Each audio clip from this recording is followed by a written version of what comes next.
Alrighty. Hello everyone. This is Legend of Zelda Wind Waker HD. I am Joaish, and this is going to be an all dungeons run. So before I begin, we're going to be doing a trick known as a manual super swim.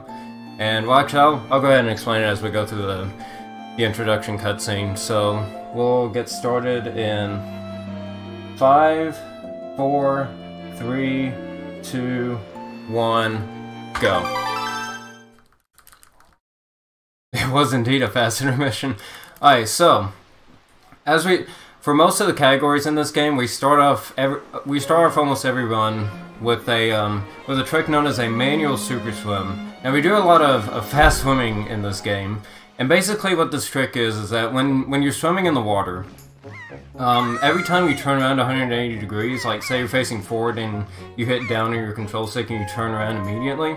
Whenever that happens, you get -3 speed, or you get a little bit of speed going backwards for a single frame.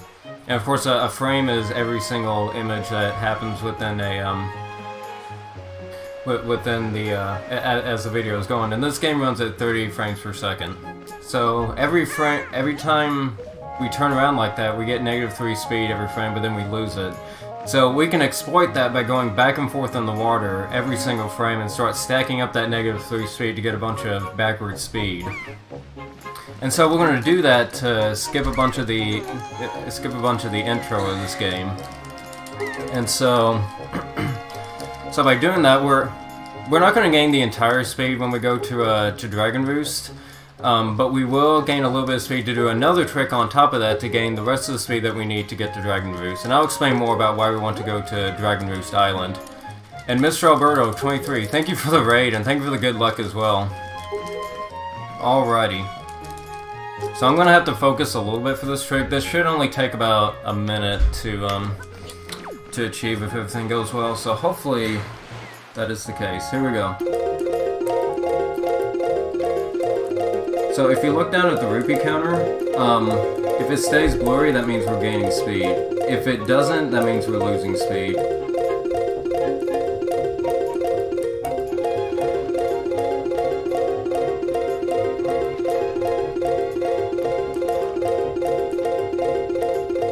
And you'll slowly start seeing Link kind of split into two here, almost. So he'll start getting further and further away.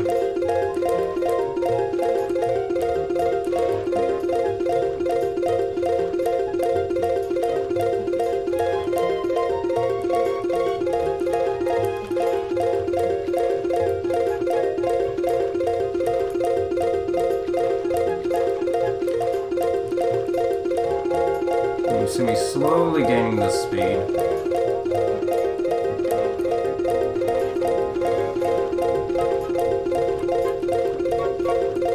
I'll read chat once this is done. This is the biggest focus point of the run, so we'll make sure we get it.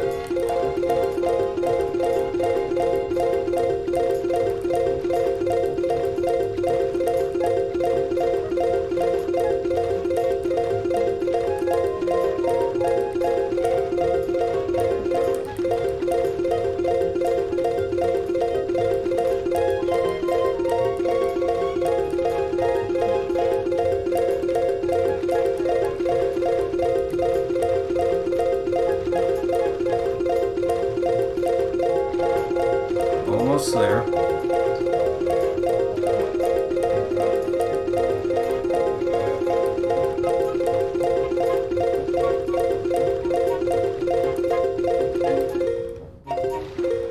gonna go over here and get an air refill. And a little bit of extra speed.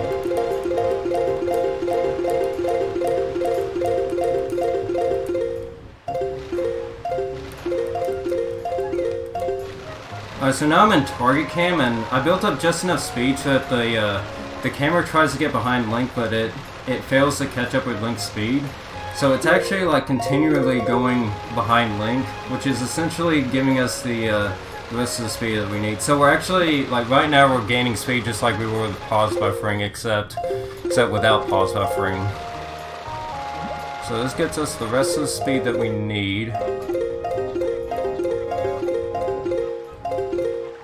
And we're off! Now hopefully I make it, hopefully I have enough speed to get to Dragon Roost. And hopefully I don't run into like a submarine or anything on the way, because that could happen. Or an island, such as Triangle Hell. Alrighty. Alright, that time's not bad for a marathon. This will end up being like a 5:40. Yes, quad a lot, we're off. So yes, that is the manual Super Swim, and it looks hard and it is a hard trick. However, for the most part, it's much better than watching the intro of the game and watching a bunch of cutscenes. Alrighty, and also thank you Index for the raid as well. We are indeed gaming, Toad. We are gaming. Alright, so also another thing to get out of the way. I see some people talking about the language being played on the game. We're playing on Italian. Italian is the fastest language for the HD version. You might have seen some runs of the SD version, or the GameCube version rather, and that one's in Japanese. However, for the HD version, they sped up the text for every single language except for Japanese. So actually, Japanese is one of the slowest languages in the game. So we get the next best thing, and that is Italian.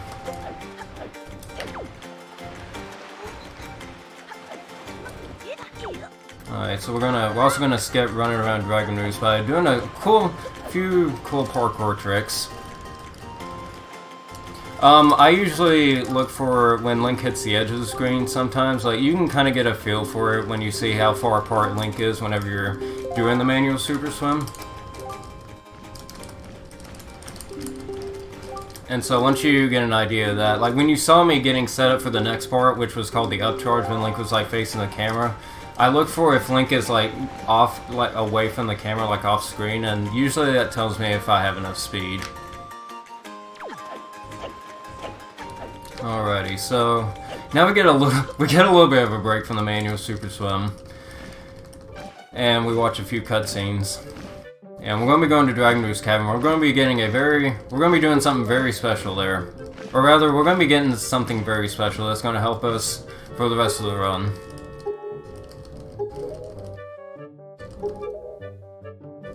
Yeah, I'm happy with that manual swim time for a marathon, for sure. Anything under 6 minutes for a marathon is really, really good for manual swim.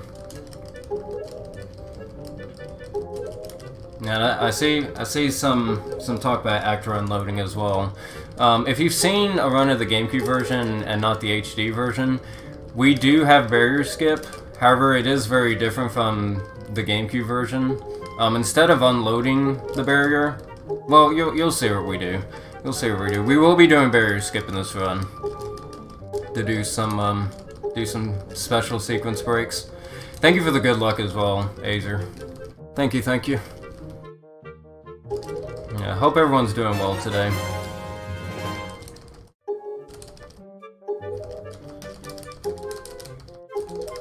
Alrighty.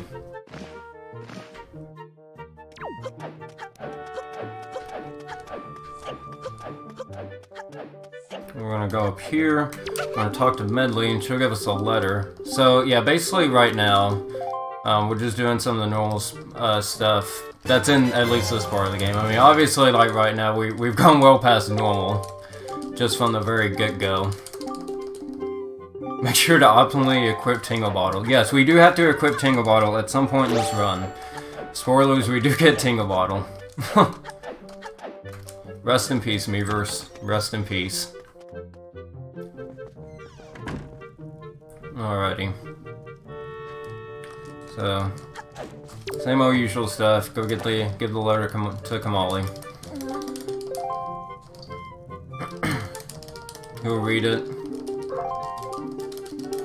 And he'll tell us stuff. I don't know what he's saying. And then we'll be like, okay, cool, and we'll be off.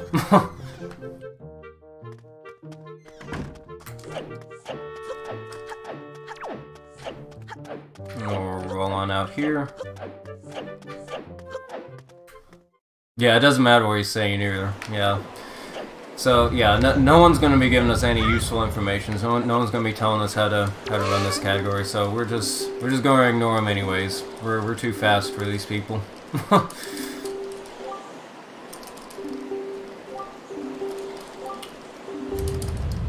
Alrighty. So as you can see, we're approaching the first dungeon already. However, I will go ahead and say that we won't actually finish this dungeon yet. We're gonna be making 2 trips to this first dungeon. First will be to get the thing in here that we really need for the rest of the run, and then of course we'll come back later to finish it. I'm gonna wait for the wind. Nice.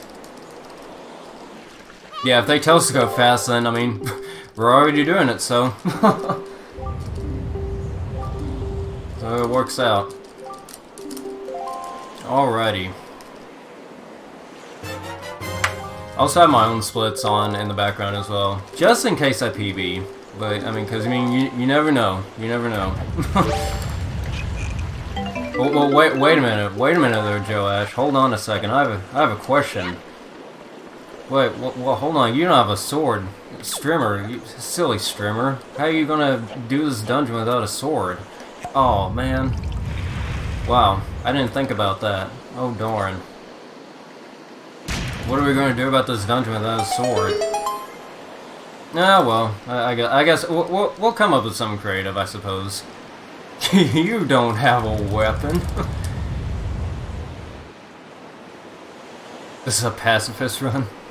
Well, for this dungeon, kinda, sorta. Well, not really, actually, but close enough, I suppose.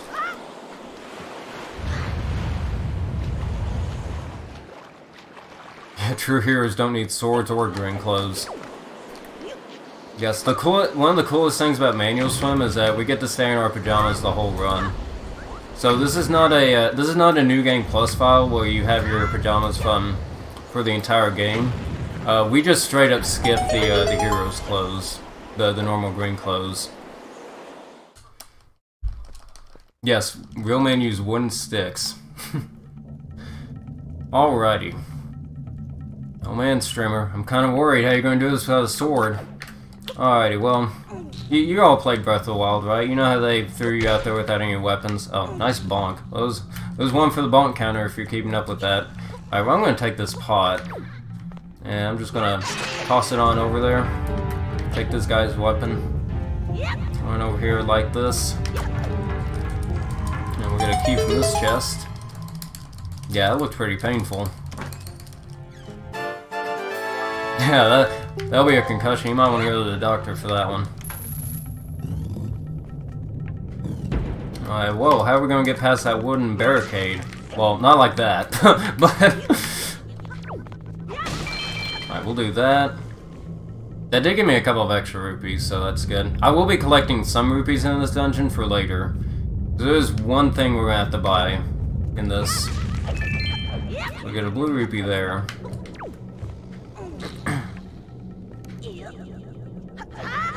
Yeah, now Wind Waker is like Breath of the Wild right now. We're using the enemy's weapons for our advantage, basically.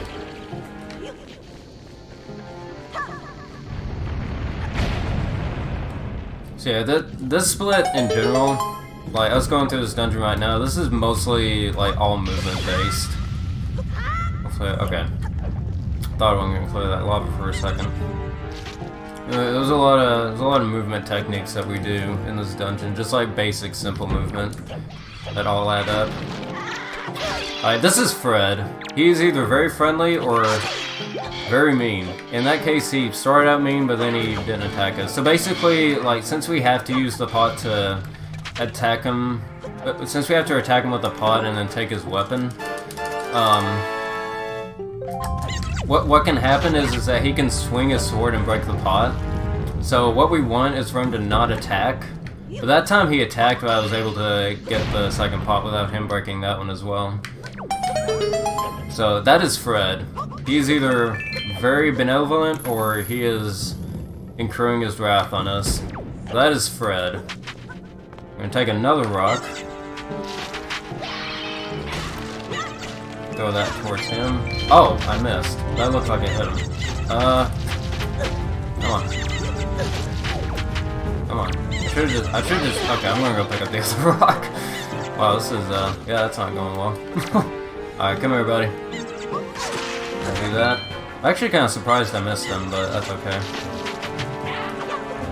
So we'll take that.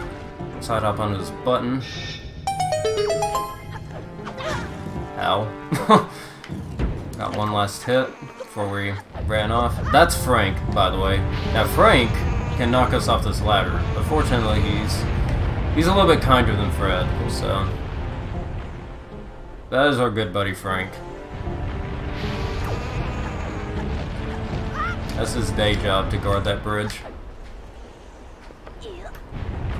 Okay, so that jump right there is a roll clip. So basically what a roll clip is that when you're climbing up a ledge, and you roll the second you climb up the ledge, like the frame after you're done climbing the ledge, you can pull out a roll, and in later cases that'll allow us to clip through walls. There it let us roll on a really tiny wooden platform to let us jump over to the other side. Normally you're supposed to like just climb the rest of the way there, and obviously that's really slow, so we're not going to do that. Frank passes judgment on all souls. Ain't that the truth? Alrighty. So we're making pretty good headway in here.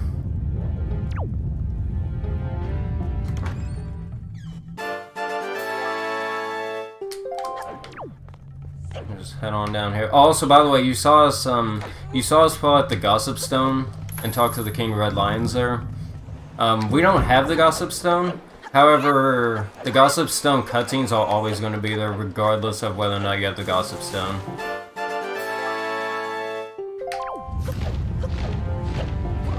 I'm gonna get this. We're doing really good on rupees right now. Alright, and also, speaking of the King of Red Lions, our boat companion, you also noticed that right after we did the manual super swim, he wasn't there when he was supposed to be. And I'll explain that more when we get to as to why he wasn't there. Aside from just sequence breaking.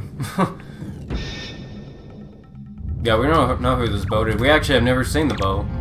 What are you talking about, Scrimmer? I've never seen such a boat. Oh, you're right. Okay, well I got kind of unlucky there. I accidentally picked up the pot instead of the sword, which can happen occasionally, unfortunately. Alright, but these rooms are pretty cool, just because like the whole combat is based on using the enemy's weapons against them. There's gonna be one more room just like that.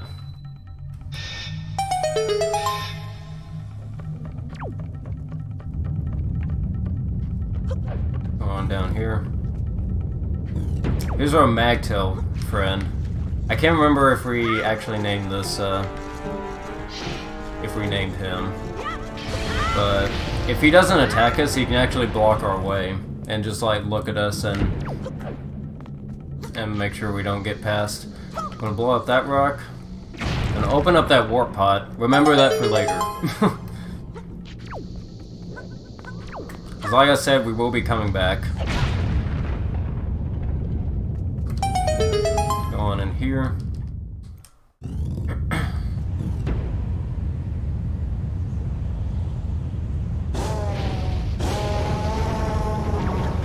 Alright, so we're actually almost done with Dragon Roost. One more combat section to go through. Maggie the Magtail. Yeah, that's right, Maggie. Gonna use this pot. And again, you use their own weapons against them. In true Breath of the Wild style. Alright, you're doing really good on rupees. Now, to continue to stay good on rupees, we want this guy to drop a pearl. And when he drops a pearl, we can break the pearl, and he'll drop a bunch of rupees for us, which we actually really kind of depend on. If we don't, there is a backup to get extra rupees later, but it wastes a little bit of time. And we got it. Cool. Let's go. So far, no bad marathon luck. Cross our fingers. Alright, so we're doing really good on rupees right now. And that's really good. That's really good. Yeah, easy peasy. Easy peasy.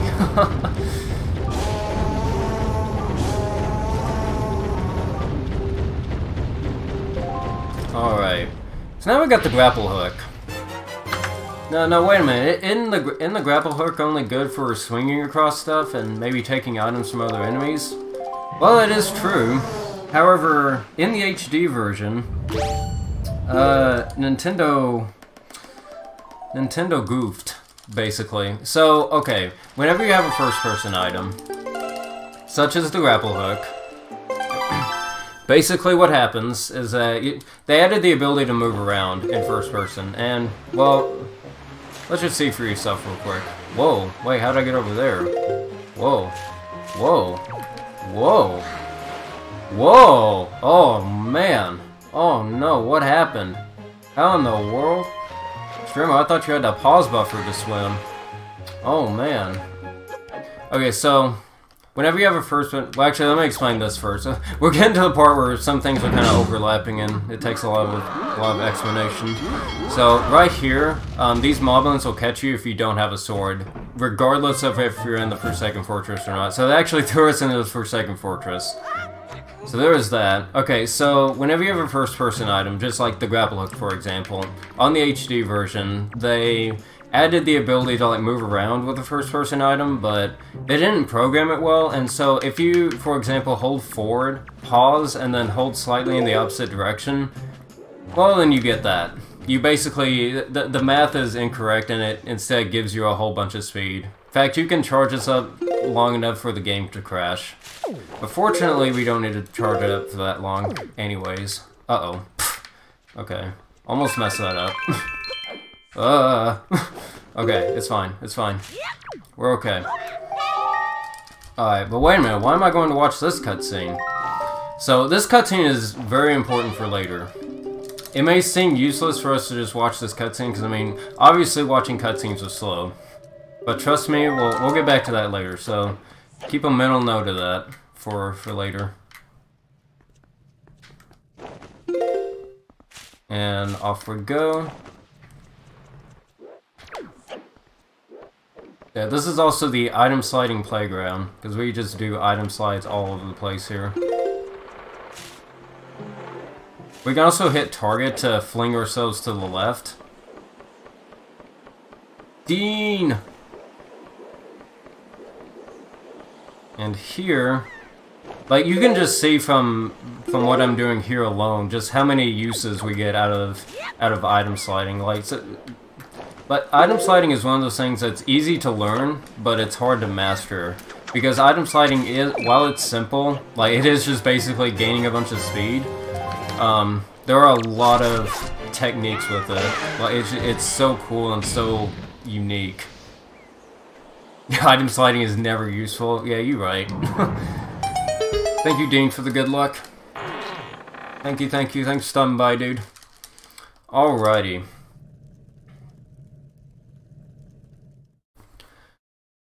So now we're watching this cutscene. So this cutscene is actually very important because when we watch this cutscene, it moves us over like another part of the progression in the storyline, and this is also a really nice time for everyone to like stretch their legs and for the streamer to stretch their legs as well. Maybe go get water if you don't need them.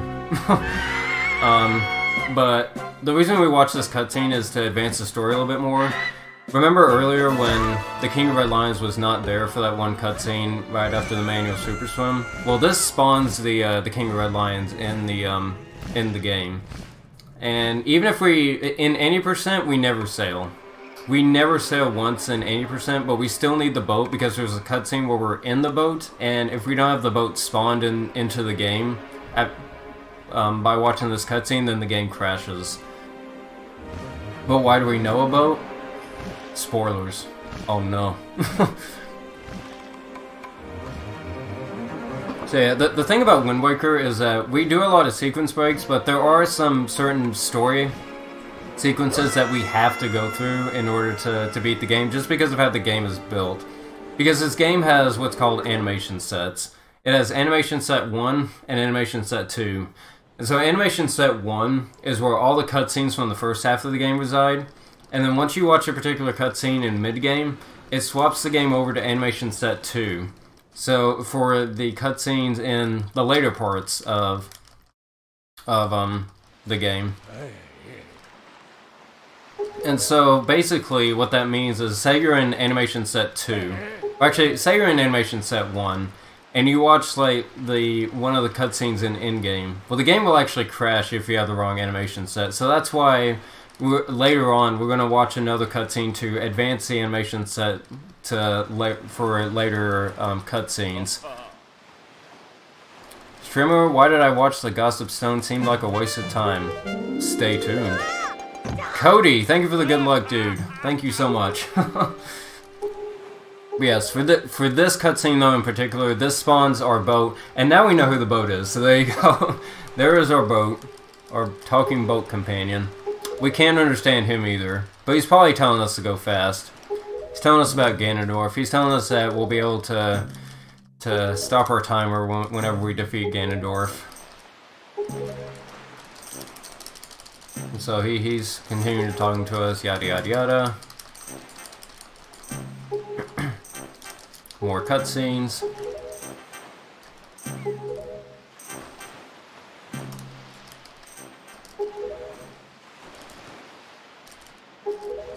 He's like, you gotta go buy a sail. So we got all these rupees to get a sail. We will have to do a little bit of sailing, like despite the fact that we have the ability to super swim all over the place and like swim really fast. We will have to sail a couple of times, and you'll see why later on. He's metagaming so hard, exactly. Alright, so we're gonna go around here.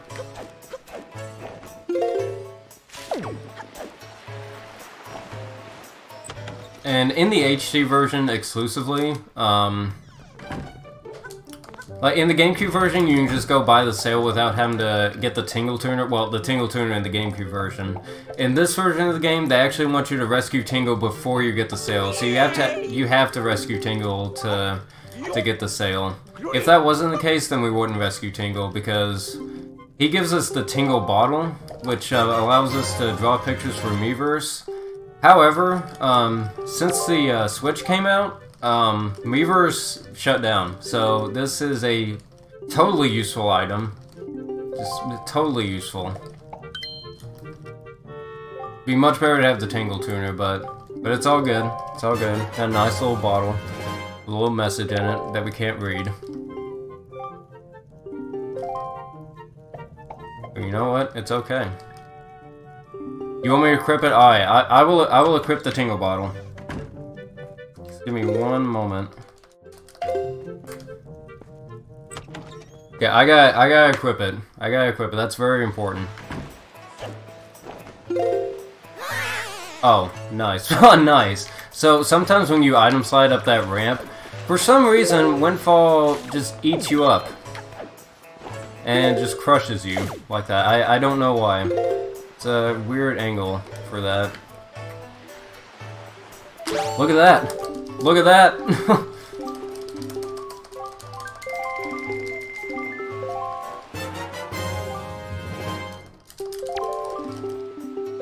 Look at that! A Tingle bottle! Oh man! Best item. Alright, but we're gonna head on out of here. We're done with Windfall. Oh. Okay, not quite yet, not quite yet. Okay, let's try that again.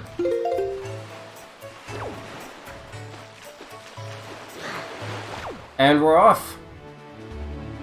And whoa, we're at Great Fish now. Oh man. Alright, so now we're doing a little bit more sequence breaking.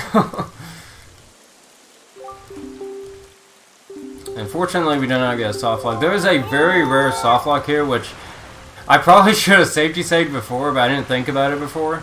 But it's much more rare in HD for it. But every now and then, if the water level is like high enough to where Link is swimming from where he's standing, then the game soft locks. But it's pretty rare in HD. It's more common occurrence on the GameCube version. Yeah, I probably should have. But you know what? It's okay. We got past it. We're good. There are going to be a couple of points where I do some safety saves. But fortunately, nothing went wrong there. I didn't get bad marathon luck.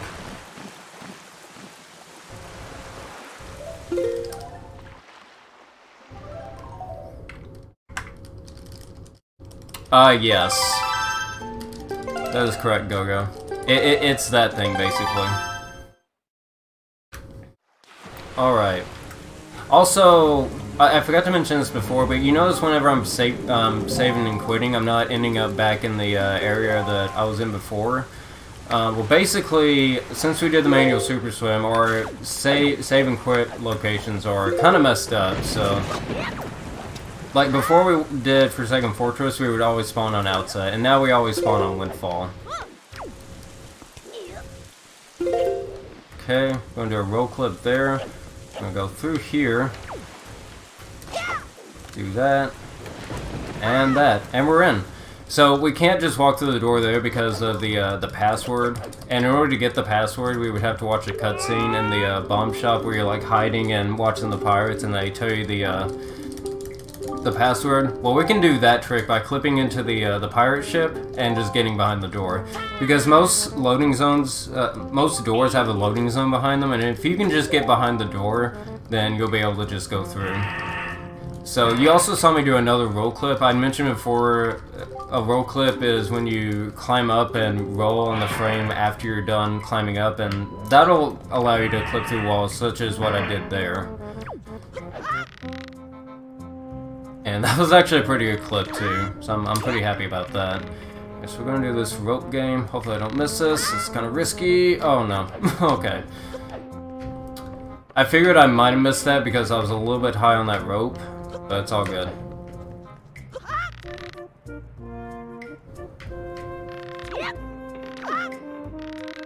I mean, you could get the password if you go and watch a cutscene, but we're speedrunners. We skip as many cutscenes as possible, am I right?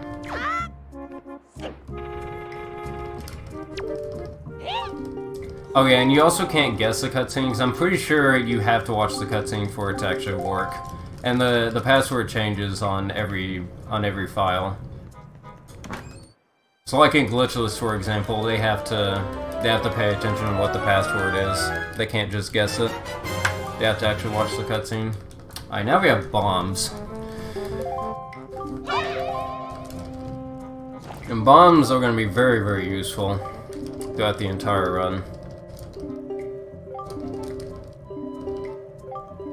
Also, remember when we watched the Gossip Stone cutscene?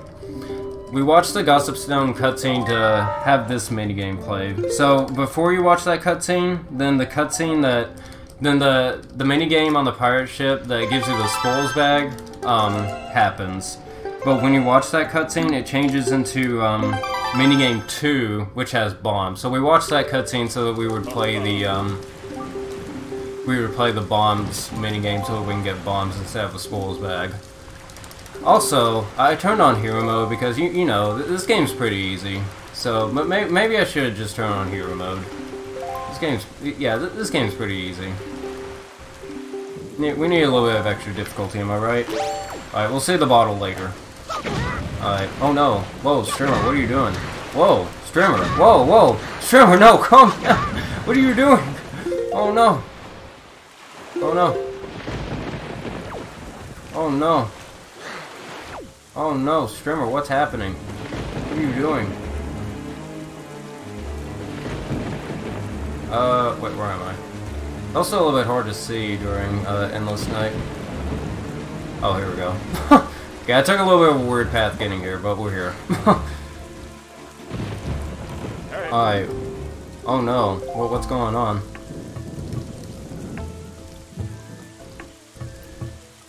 What's going on there, Strimmer?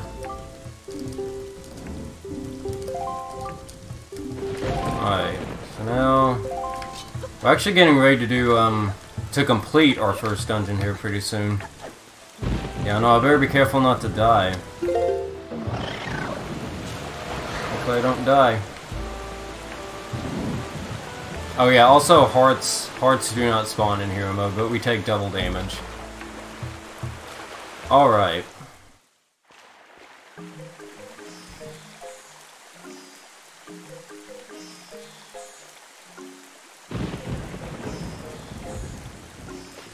Okay, so we're gonna go up here. Come up here. Dying seems like a bad idea. You know, dying does seem like a terrible idea. But yeah, I mean, I have one heart left, but we should be okay. Should be okay. Oh no! Oh no! Half a heart. Oh no. What's happening? Grandma, are you okay? Alright, we're gonna duel this Chew. Come here, Chew. Come here, Chew. Oh, come on, Chew. Alright, the Chew is fighting back.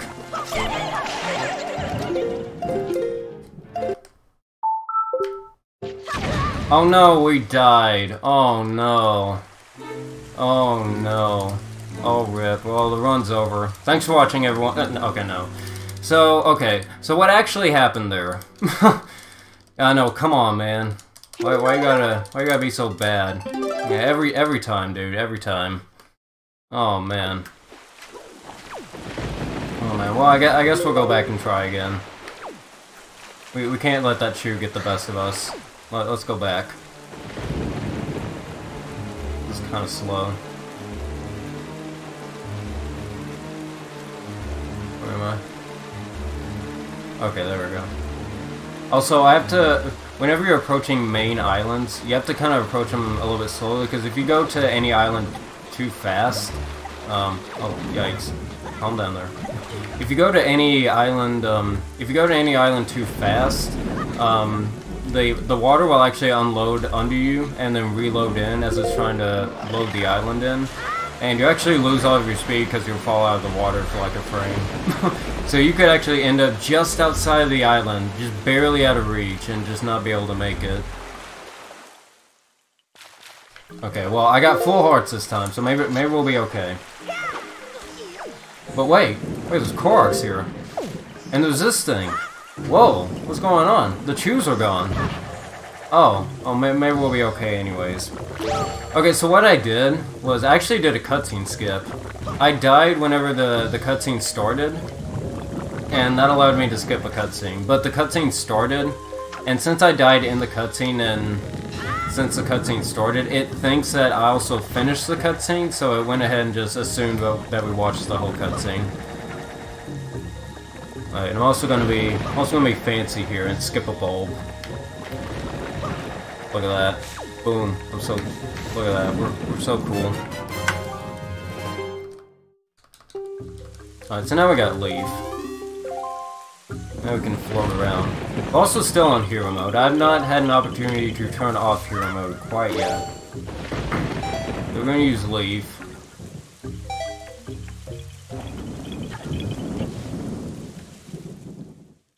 Yeah, we skipped talking to the old tree, basically. Alright.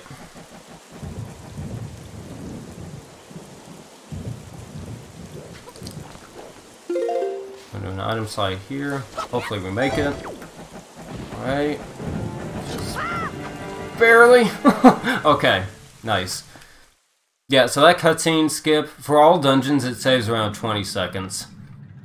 Which, hey, just take all the time save you can take, right? Alright, so we also have bombs for this dungeon. We're not supposed to have bombs here. We can actually blow up these little flowers. You're supposed to take one of the Deku nuts from somewhere else in the room and use those. But we're just going to use bombs, because it's better. And flashier. You also see me like putting away the leaf and then pulling it back out in air. What that does is it actually maintains my height a lot better, but it costs a little bit more magic. So that helps us get extra distances a lot easier. Alright. If we get too close to the flower, it closes so we can't hit it. So I have to back away from the flower so it opens up and lets the bomb hit it. Go around here. Spin attack. Spin attack. Okay, there we go. Sometimes spin attacks are hard. Because I can spin the control stick around and hit B, and that will allow me to do a spin attack. Okay, nice.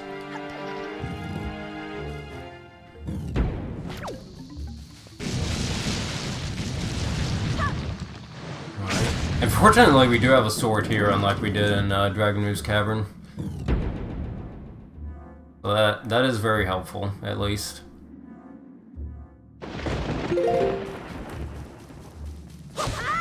Gonna do something kind of cool here. Oh, go, go, go, go, open up. Okay. Okay, I didn't mean to fall there. That's okay. I can pull out a bomb when I open a door, and Link won't look back at the vines, which saves like a second. Alright. But wait, isn't this the way to the boss room? Wait, sure is. Wait, you don't have a boss key. You also don't have Boomerang. Wait, Strimmer, what are you doing? Well, first I'm gonna pick up that fairy. And then... I'm gonna safety save here, actually.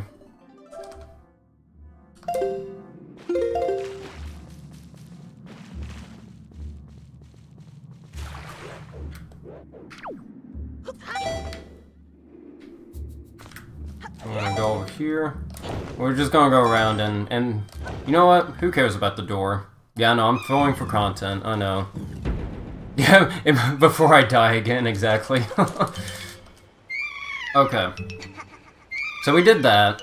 We clicked through the wall, through item sliding, and then went around and into the sewing zone. But wait, Strimmer, how are you gonna beat this boss at the Boomerang? Well, we're gonna do some really goofy shenanigans to beat this boss.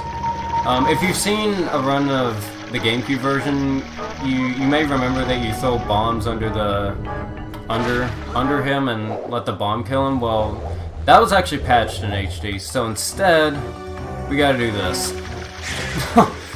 And this is really, really finicky, so I actually have to do this pretty fast, otherwise these things start growing again.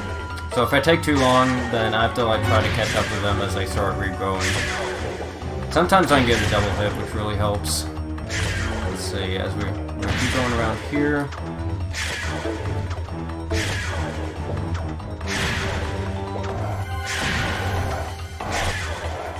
So yeah, you can already... Oh, nice. I got hit by one of the bigger ones. You can already tell that this is very finicky, but... Okay, nice, nice. Okay, that was a really good fight. That was actually a really good fight. If you let that get out... If you miss those or go a little bit too slow on that, it can get completely out of control, and you can lose like minutes to it. But that was a really good fight. Because sometimes whenever you try to hit it, it can look like it hits it, but then it doesn't. Thanks to the GG. So yeah, I'm happy that went well. I'm happy that went well. Why did I safety save there? Surely nothing will go wrong. Well, for the boss key skip, there is a very, very low chance I can crash if I do something wrong. I mean, I've never had it happen in months, but just in case. Alright, listen up. If you do, okay, on Twitch chat, if you do /me and then type in whatever you want, then the letters that you put in chat will be the same color as your name. What I want everyone to do is to /me and then a bunch of A letters. So like this, for example. Yeah, like that. Or if you have Joaish for any Joaish subs that may be here as well, you can also do Joaish as well. But yeah, get ready for that. Get ready to spam that for this song coming up. We can even start early. Let's start early. Let's get it ready. Let's rev it up, everyone. Let's rev it up.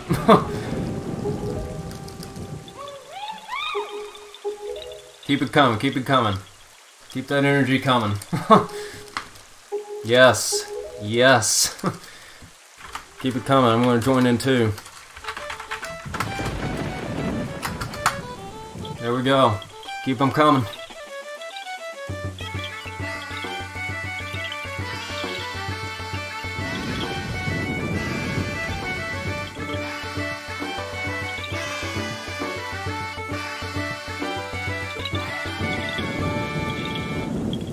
Yay! Alright, give yourselves a round of applause. That was beautiful. That was a beautiful performance. Beautiful. Excellent, excellent. That was very beautiful. That was a 10 out of 10 performance. You have my approval. GG, everyone. GG. So even you get to participate in the run. Hello, out of tune though? That's okay. That's okay. That's okay. It still sounded beautiful. Okay, gonna grab a little bit of extra magic there. Alright, so that's one of the hardest parts, so I'm glad that's done. Alright, this game's too hard, I'm going back to normal mode. So yeah, we only needed hero mode just to do the cutscene skip. There's no need to have it on anymore.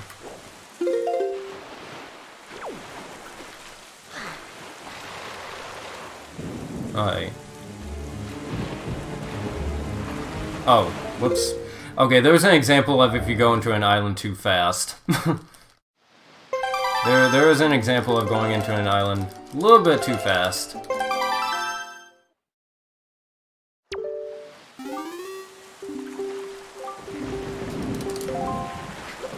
Oh, come on. Enough of that backflip. Alright. Yeah, slow and steady. Yes, despite having the power of infinite speed, sometimes we can go too fast. Hey, look where we're going back to. Whoa. Also, it is really cool to see some of these scenes in Endless Night. So like, after you watch the cutscene on Greatfish, where the bird comes and talks to you on the like desolate island, it starts Endless Night where it just rains constantly, and some of the cutscenes just look cool because of it. Nice.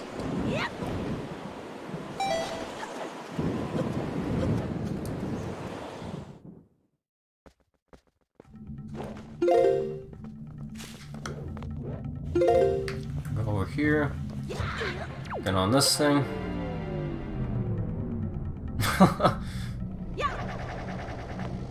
Alright. Whoa, look. Wait, am I not gonna get the boss key here either? Oh, man. Alright, so, remember roll clips? Yeah, we're gonna do another one of them. We do a lot of roll clips in all dungeons. There we go. And we're just gonna go around here and head on into the loading zone. Just like that.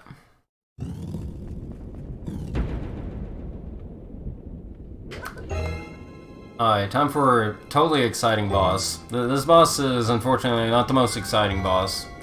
The very phase by phase boss. Pretty cookie cutter.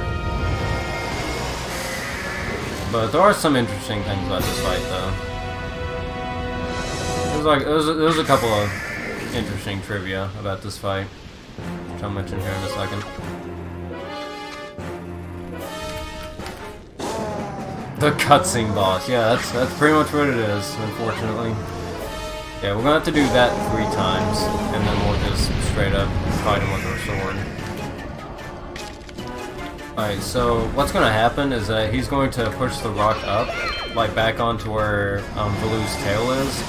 But I'm actually not gonna watch him do it, because in the HD version, if you watch him do that, the game lags. The game lags a little bit if you watch it. That does not happen on the GameCube version. But for some reason on the HD version, if you watch him do that the game lags. But if you just turn the other way, it's all good. not gonna be losing those frames. Also, there's like a couple of random spots on this wall that you can sidle on. Ow.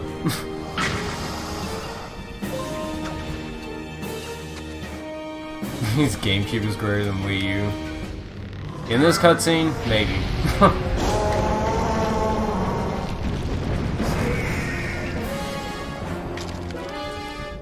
Alright, so we're done with that. Now we'll just quickly dispose of Goma now.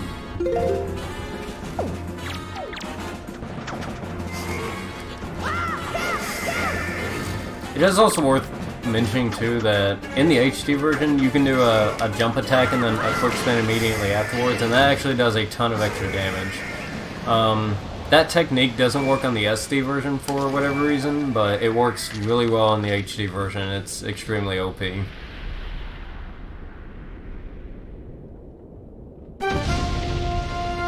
Alright, so that's 2 dungeons down. We were going places.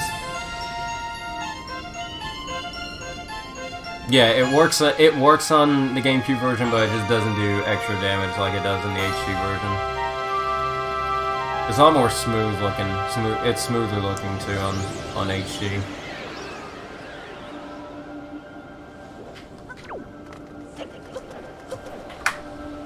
Alrighty.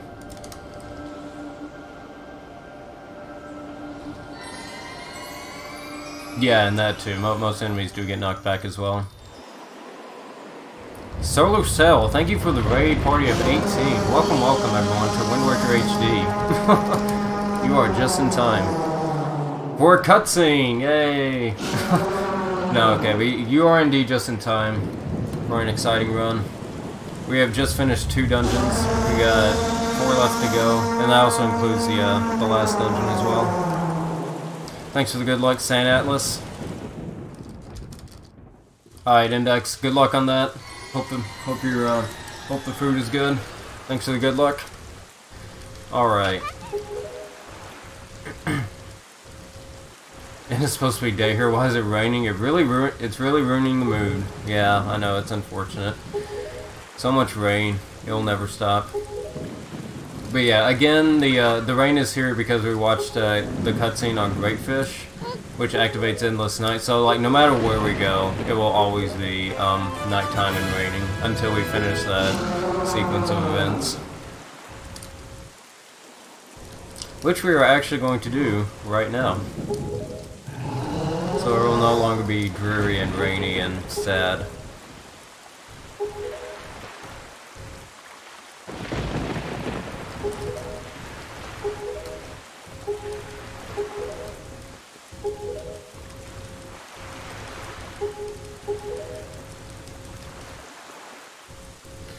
Alrighty. Off we go.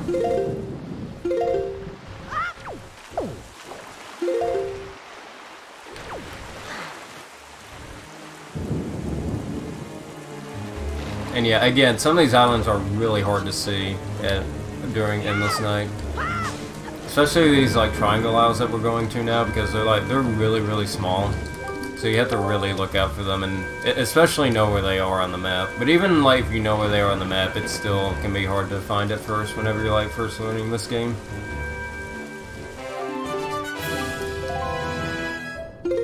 Maybe we should go see the Rocks with a song just like they wanted us to do. Nah. Who wants songs? Nah, we'll see how we fare without them.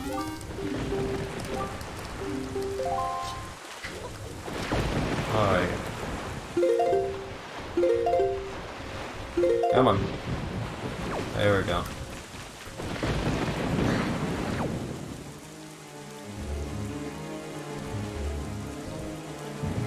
I'm gonna swim all the way back home, back to where we first started. It's also worth mentioning that whenever we do a super swim like that, and we do an item slide and then get into the water, if you hit a sharp decline with item sliding, you actually lose all of your speed. So like that, for example. Well, kind of like that. So that's why we have to ease ourselves into the water kind of slowly whenever we want to super swim. So something like that, for example. Alright, slow down there, buddy. Where are we? Oh, hello. That'd be a submarine. That could have killed our speed. Where is this island?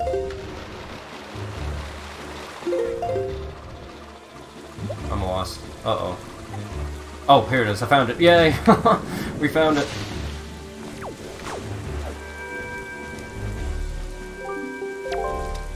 Alright, I think I'm gonna get that bomb drop, actually. Yeah, I'm gonna get that bomb drop just in case.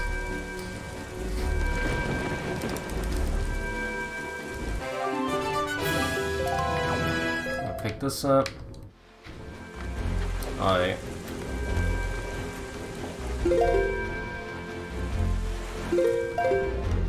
We're going to item slide with just enough speed to go off the edge of the map so we can void out, and that will conveniently put us right here, back at outset and on our boat. We're gonna go around here.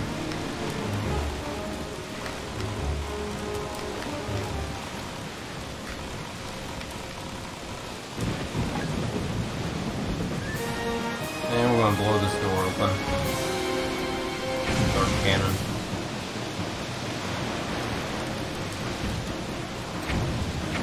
Whoops. Come on. There we go. Okay.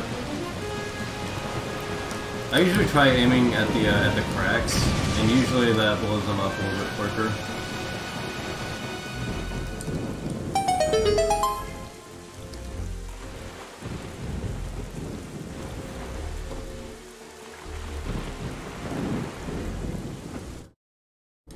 Uh-oh. That was our first gamepad disconnect. So, unfortunately, the Wii U is it's not a perfect console, I will say that. Every now and then my gamepad will disconnect for like half a second from the console, which is what that was. Sometimes it happens often, sometimes it never happens at all. I don't know, dude. Wii U is something else. Curse the console. Pretty much. Pretty much. Yeah, in the remake, they gave you a reticle. Yeah, well, Wii U is way worse for Majora's Mask runners. Wii U is bad for Majora's Mask.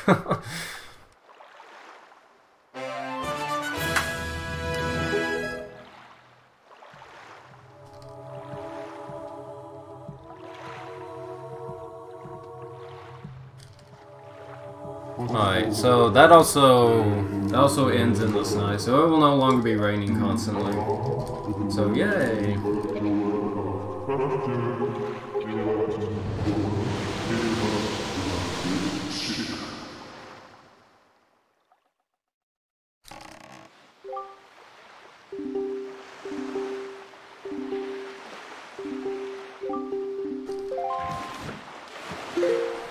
Alrighty.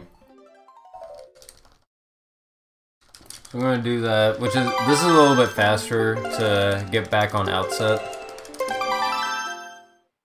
So we'll do this, and we'll end it back here. And I've been placing all the pearls that we had gotten from the dungeons prior to this, and now we're gonna go place the last one that we just got over here on this other triangle aisle. Oh, nice. We clipped through the island. Nice. No Link? Link! Yay. Okay.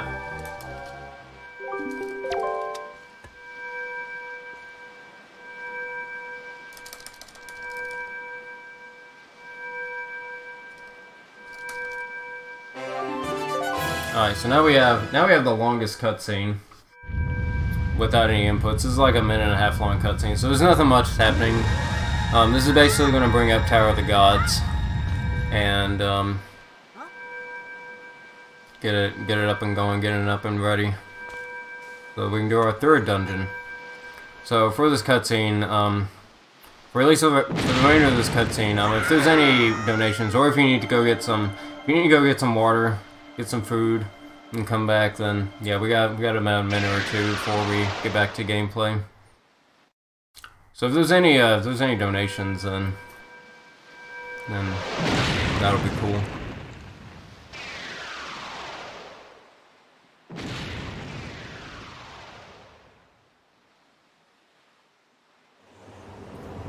We don't have any donations right now, but I can remind people what we're raising money for and do like a full, you know,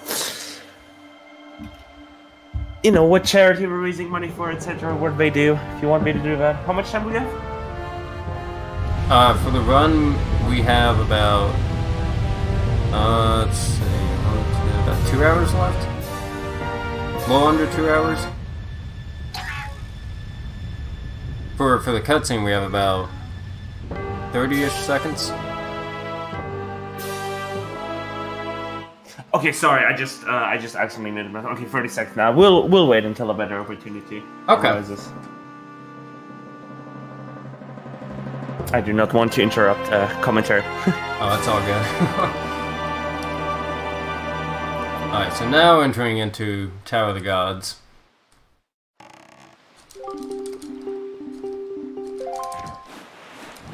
And yeah, I know it was suggested earlier that we should have gone to little stone to learn a song to help us change the wind direction, which could help us to go a little bit faster into this door, but no, we'll just brute force it. Alright,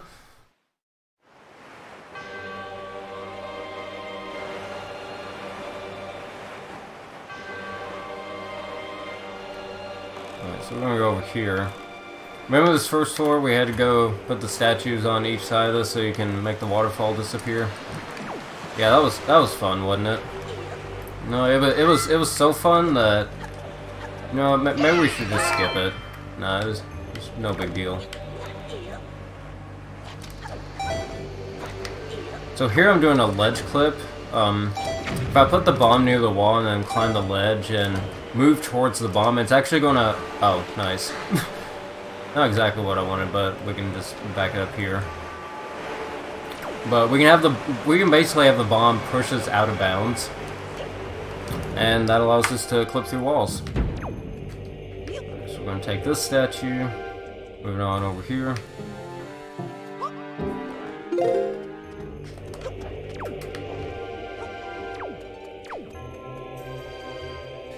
Or this eye statue.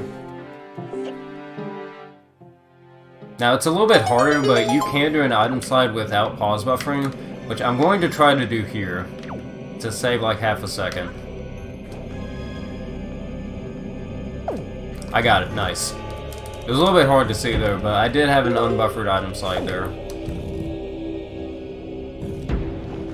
Alright, and then we can do some cool tricks here, opening doors out of item slides. Whoops, I hit the wrong button. Alright. So while for the most part we do a fair chunk of this dungeon intended, we do a lot of small, really cool tricks to make it a lot more interesting. And some of these movement techniques were actually implemented very recently. So an item slide works whenever you hold in any direction. Like, let's say I'm holding forward. Like, let's say I want to do an item slide forward.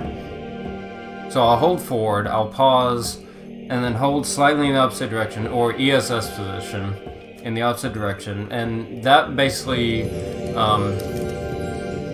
gets the math all jumbled up, or I can't remember the exact technical explanation, but it basically just lets us gain speed indefinitely, and it lets us gain backward speed, essentially.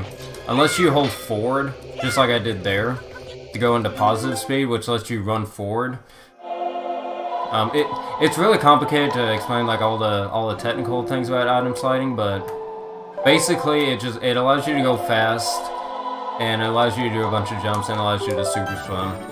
And you do it by holding in any direction and then holding slightly in the opposite direction in a couple of frames or one frame.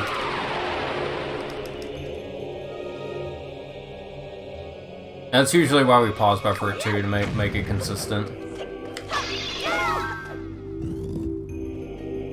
We can do it sideways. Also, in this case, you see that I'm like flinging myself to the right. I mentioned before that when you hit target, you fling yourself to the left. But if I hold in the opposite, if I fling my control stick in the other direction and convert to positive speed, then whenever I hit target, I'll end up shooting to the right. So that's another one of the more complex uses of item slides. Alright, we just learned a song called Command Melody, which usually we're supposed to solve these puzzles by moving the statue, but we can just skip using the Command Melody by doing a few cool little hops like that. Yeah, item sliding is HD only. The reason it works is because Nintendo added the ability to move around in first person, but on the GameCube version you can't do that. So since you can't move around in first person, it's not possible in SD.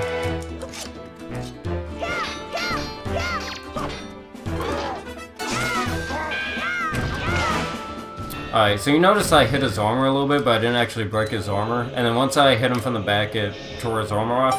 If you hit him a few times on his armor and then break it off from the back, some of his health actually goes down.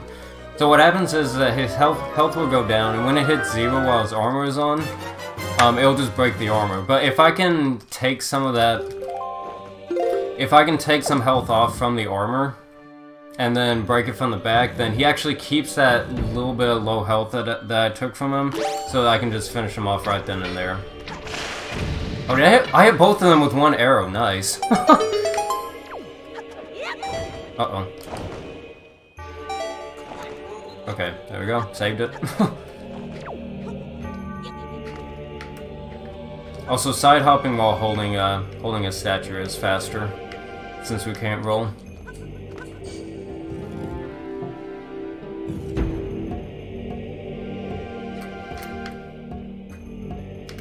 And we can also item slide with the bow as well, since it is also a first-person item.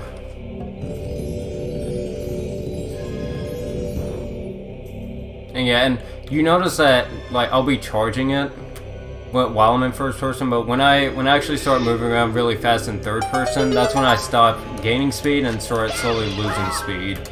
So, like, right here I'm charging it, and then, like, right there I let my speed go. So that way I don't charge up so much as to crash the game.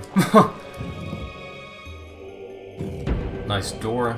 Alright, this is a cool jump that we just recently implemented here. Hopefully I can get it.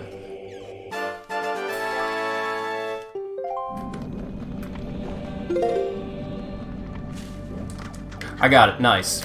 Let's go.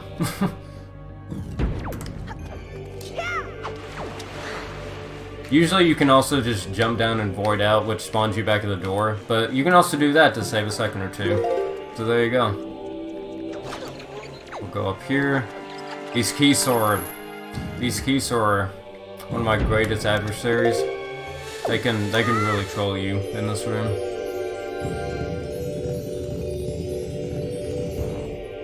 Side hopping is faster than rolling if you're a task. Pretty much. In some cases, yeah.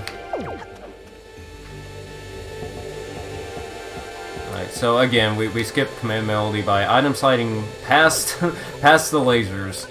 And then calling the statue.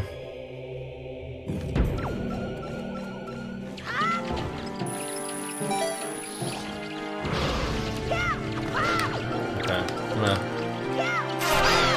take him out.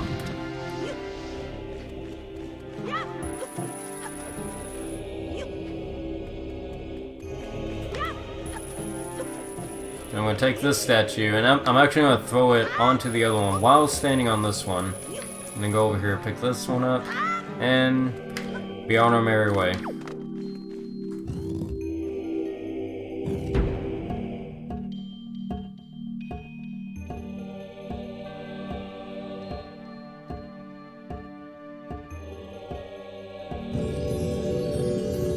Alright, so now we got all 3 statues, so we can start making our way to the boss room.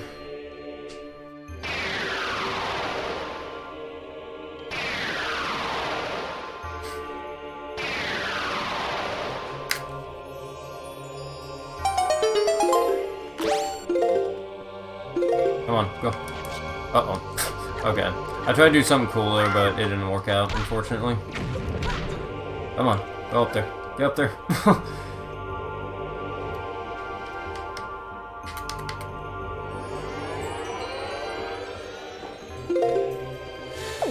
Alright.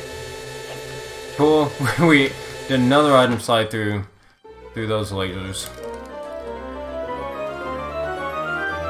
Get the boss key. It's actually not possible to even get to the boss door without the boss key, which is kind of interesting, because the boss door is through this door over here, and it won't open until we fight these guys, and we can't fight these guys without getting the boss key, so it's kind of interesting. So no boss key skip through this dungeon, but it's okay because the boss key is literally on the way to the boss door.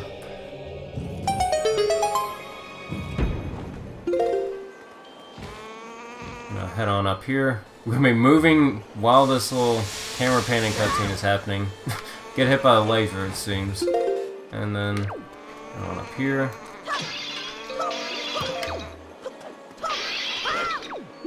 Get some extra health. How do you ban another mod? That is a good question.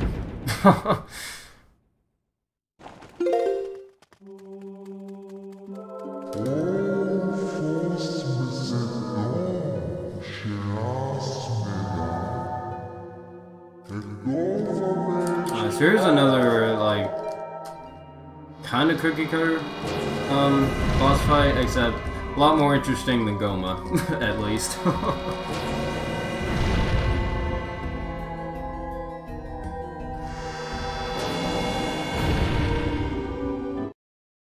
No gamepad, go away. Shoo gamepad. Don't do that.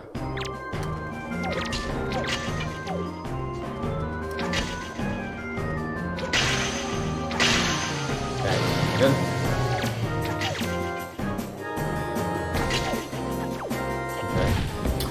Okay. He starts doing a bombardment of explosives from his mouth, but if you get under him, then he cancels that out.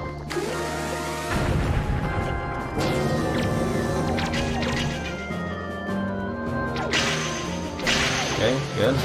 Sometimes those hands, like, revive themselves, and I'm actually not entirely sure why they do that sometimes. Fortunately, that has not happened yet. And hopefully will not happen this run, so we don't waste extra arrows. Alright. Toast with camembert and ham or pizza? I say pizza. I say go with pizza. Alright, good.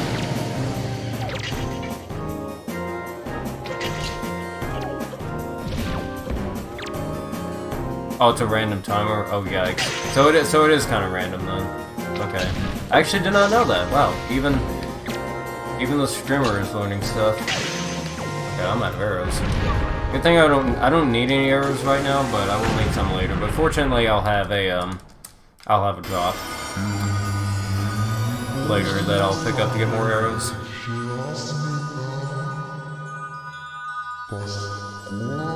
Okay, so that boss fight went pretty decently well. Your source is Azure. There you go. He'd be your source for everything, lift hunting wise.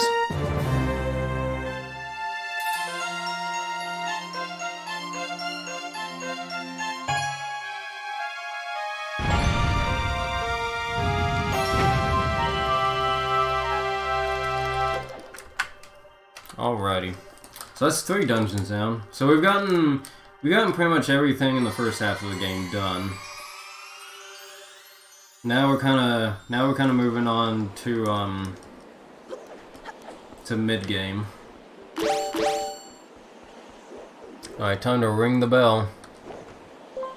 Get that notification bell. No, okay.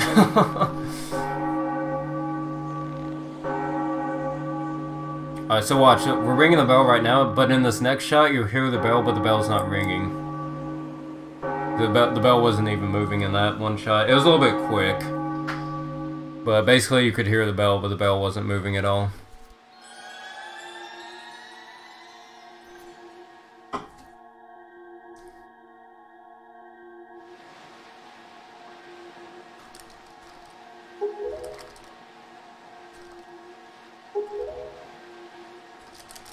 Alright, so this is one of the few ways that we can also get down to Hyrule.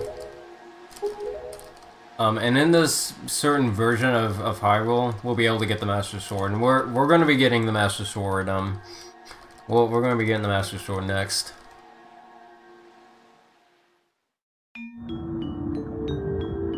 Okay, more cutscenes. That's the only like bad thing about all dungeons is that there are a couple of sections where there are some long cutscenes, but overall it's still pretty heavily gameplay based.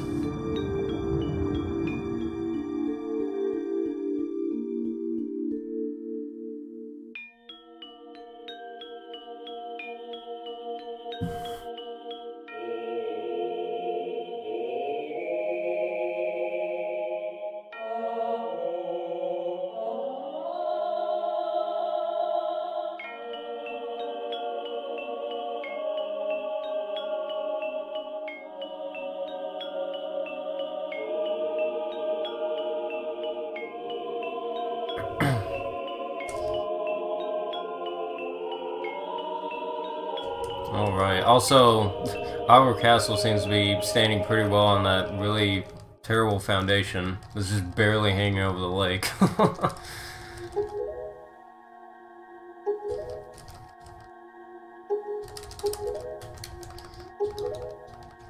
Alright, but I'm gonna be cool and not go through the front door.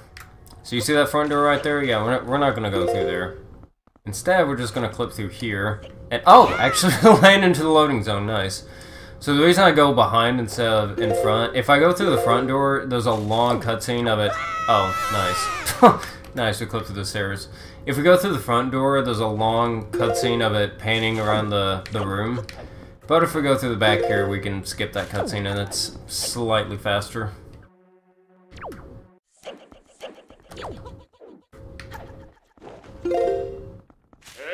And we can go over here and get the Master Sword. Very nice. Very nice.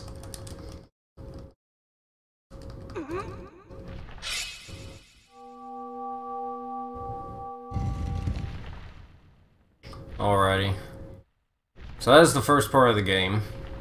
That was according to my timer, that was a 1:15:44 Master Sword. So that's pretty good. I'm very happy about that for a marathon. But now we're starting to get into some of my favorite parts of the run. Once we get into the last few dungeons, like some of the movement in there, I really like. There's some really cool tricks to be had there. Alright, but oh no! Oh no, everything's coming back to life. Oh no.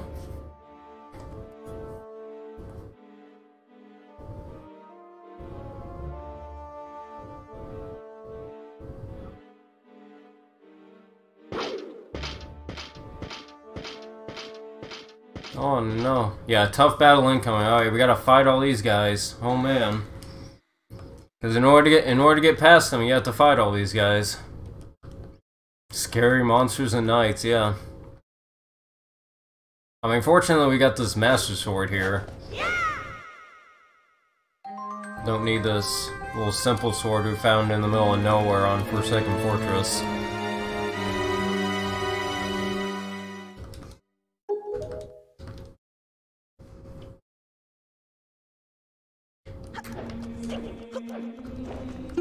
Okay, I'm actually gonna safety save here. It's gonna be one of the few places where I safety save. I'm gonna do an item slide out of the save. I'm gonna go up here. Also, we skipped the puzzle, by the way, by clipping through the statue. So many things that you sometimes don't notice just because it all happens so fast. All right, well, you know what? I don't want to fight these guys. It's too scary. So I'm gonna go over here. I'll line up with this wall.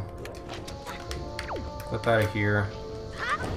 And just like the boss key skips, we're just gonna go around the room and just skip it.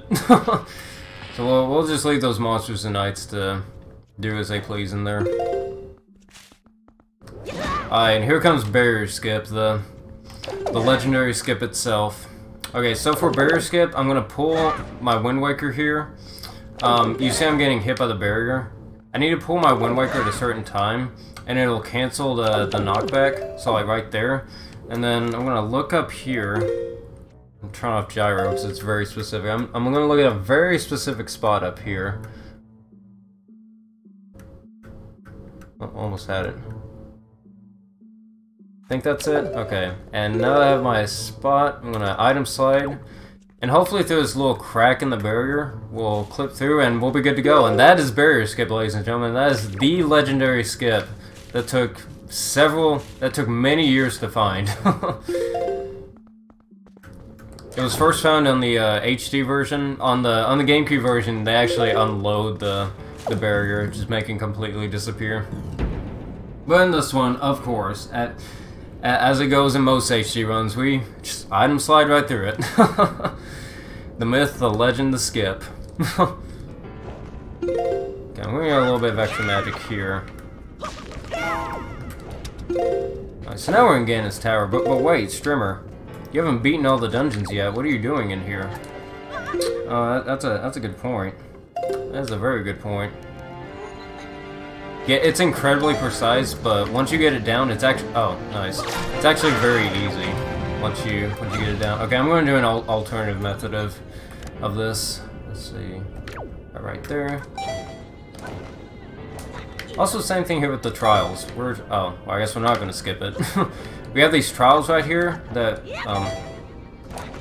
goodness, I'm living on the edge right now. Okay. So we have these trials that we're supposed to be to open that door over there, but of course, we're speedrunners. Who wants to do extra stuff? There we go. We're gonna go around here, fly backwards into this loading zone. Go up to this door. Alright, so remember we skipped boomerang before? Boomerang's pretty useless, and you're supposed to have boomerang for this one puzzle over here, but if we do bow shots really, really quickly, we can solve this puzzle. I'm going to try to do this unbuffered. Ready? Here we go. Okay, missed it. Okay, try it one more time. Okay, I'm out of arrows. I'm gonna try it unbuffered one more time, but if I can't get it, then I'll just do it buffered. Doing it unbuffered is very, very difficult because you have to go really fast as well. Oh, just barely above it.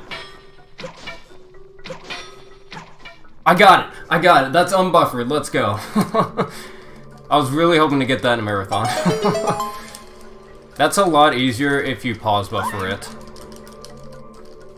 But it looks really cool if you can do it unbuffered. Alright, I'm really happy about that. So now we're going to use this portal. This is meant to be a shortcut between here and Forsaken Fortress, but we're going to use it to our advantage to go back to Forsaken Fortress and continue on with the rest of the story, which is what they had wanted us to do in the first place.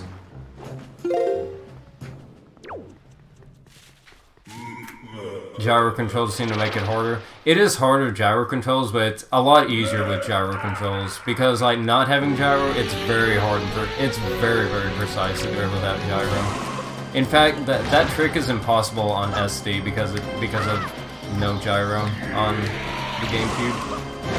Oh, nice. Imagine missing that. Okay.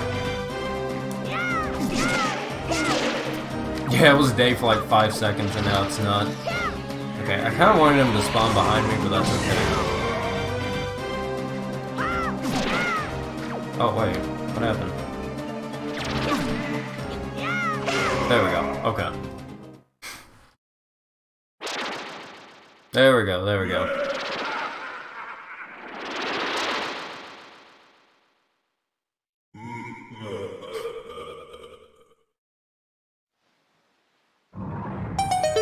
So this is going to get us a hammer. We're going to use the hammer in a few spots throughout the run.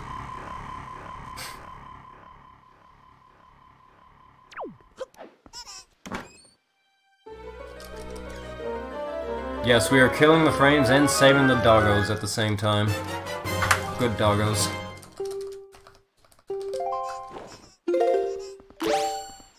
Alright, so now we're going to do some more parkour up here. Uh-oh.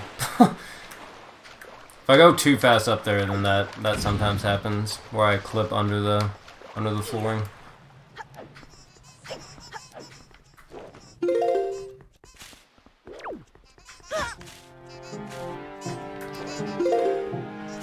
on up here.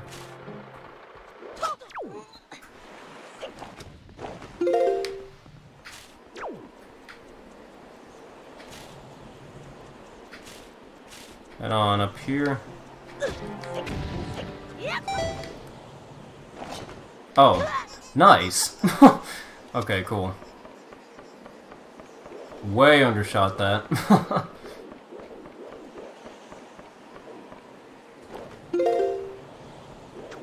Alright, we'll do this instead. Or maybe not. Okay, maybe I should not like try to be cool with that and actually just leaf over there. Well, at first I was thinking like maybe I wouldn't have enough magic, but we should be fine on magic. Okay. Yeah, we'll be fine. Alright.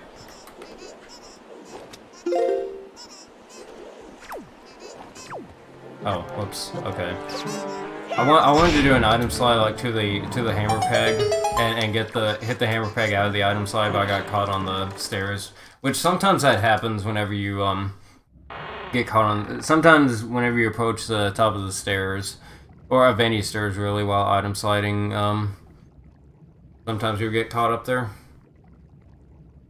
Alright, so we have another cutscene that's going to go on for like a minute or two before this boss battle. So if we want any more donations, then that'll be cool too.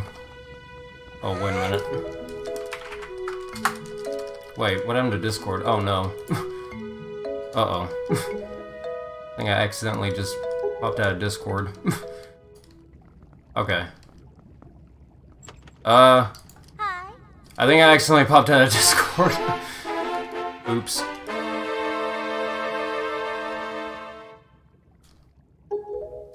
Alright, well, it's all... Okay, okay. That was my bad, so... I guess no donations. I apologize.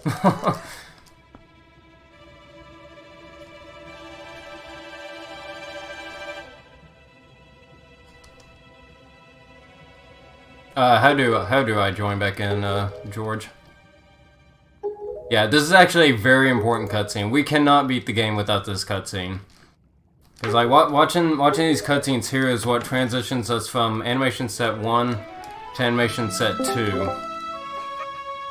And so, well, I'll explain the animation sets again. So, we're in animation set 1, which allows us to watch all the cutscenes in the first half of the game. And then when we watch the sequence of events, we're going to be moved over to animation set 2. And so, when we move over to animation set 2, we cannot watch any cutscene from the beginning of the game, or like the first half of the game, without crashing. So now, this cutscene allows us to move over to animation set 2, so we can watch the cutscenes for the second half of the game. So this is a very important cutscene, and this is very, very important. We cannot beat the game without this cutscene.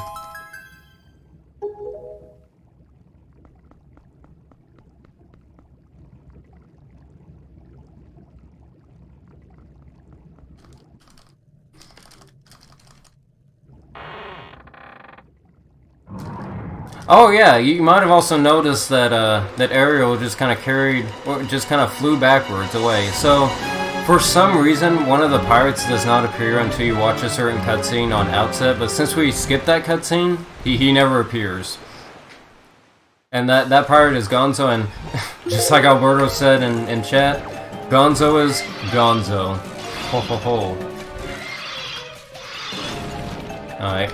So we could fight this boss, but we'll just cut through the floor here, go around here.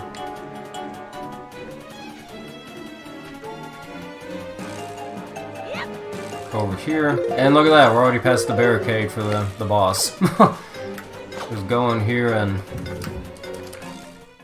say hello to Ganondorf.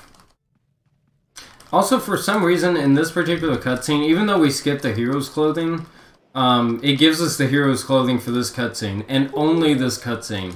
So, like, the cutscene after this, we'll be back to the pajamas. And it's really weird how that works, how this is the only cutscene where it gives us back the regular clothes. Also, you may notice we have a shield now, too.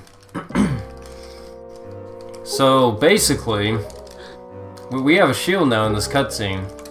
So while we won't be able to take the hero's clothes with us on this cutscene, we will be able to take this hero shield with us for the rest of the game. So this game is weird with its cutscenes, especially like later on in the game, to where if you have certain items in a cutscene and you watch that cutscene, you will get the items that are in that cutscene from that cutscene. So for example, watching this cutscene will give us the hero shield. And if we had gone into this cutscene without the Master Sword either, it would have given us the Master Sword, because we're supposed to have the Master Sword in this cutscene. So it's weird how it works with cutscenes in this game. We're gonna actually take advantage of this one more time later on here in a bit.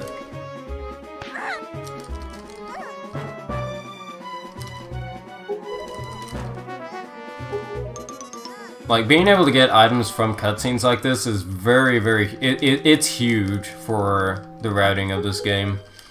Both in, like, this category and even in 80% as well. Like, it's huge.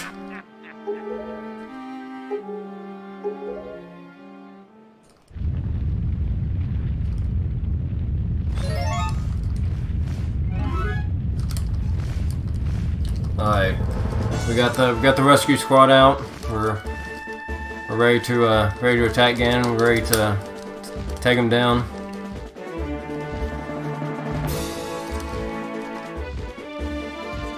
Delta to 9 Bravo, we're clear to engage. You are clear to engage. Ready, attack, fire! Ah!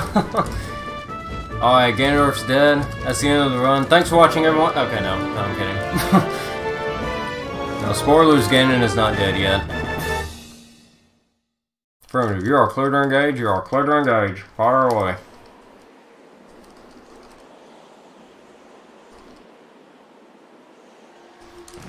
It's getting hot in here, I know, that was... things got pretty heated up in there. But we're back over here, and we're gonna go back to Hyrule.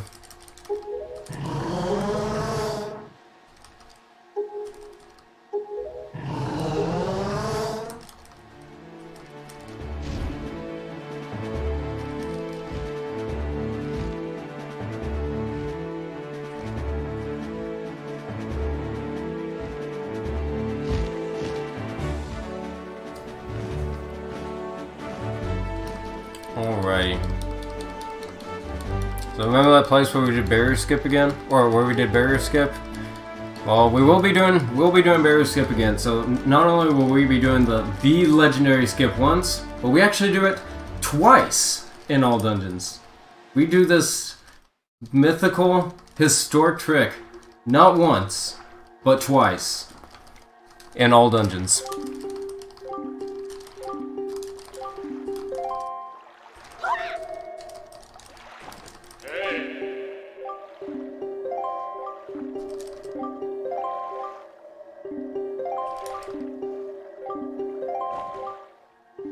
But first, yes, Mr. Alberto has mentioned also that there is one more thing that we need to do before we do the legendary barrier skip. So I hope you guys popped your popcorn, because we're gonna watch another cutscene here. Eventually, once I clip through this, eventually we will eventually watch a cutscene before we do barrier skip. Okay, there we go. We're gonna go through the back again, because as long as we never go through the front door, we'll never see that cutscene of the... We'll never see the cutscene of the camera panning. But yes, Mr. Alberto is correct. There is more lore. This is the last major cutscene we have to watch. And by the way, if you have never ever played Wind Waker in your entire life and you do not want to be spoiled, then stop right here, avert your eyes, close them, close your ears, mute your stream, whatever you have to do if you don't want to be spoiled. Because, oh my goodness, spoilers inbound. Oh man. Oh no.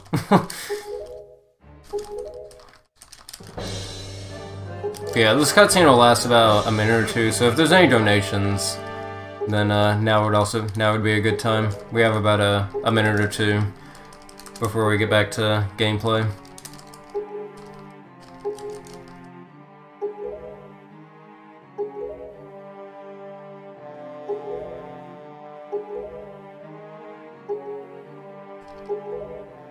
There's no... Oh, okay. Okay, cool. Alrighty, so... Let's see. Oh, okay, that's all good. Alright, well we do have one donation from the king here, in the form of a Triforce. And he's going to donate us a part of this Triforce. And the incentive for that Triforce was to play the Link to the Past title screen music.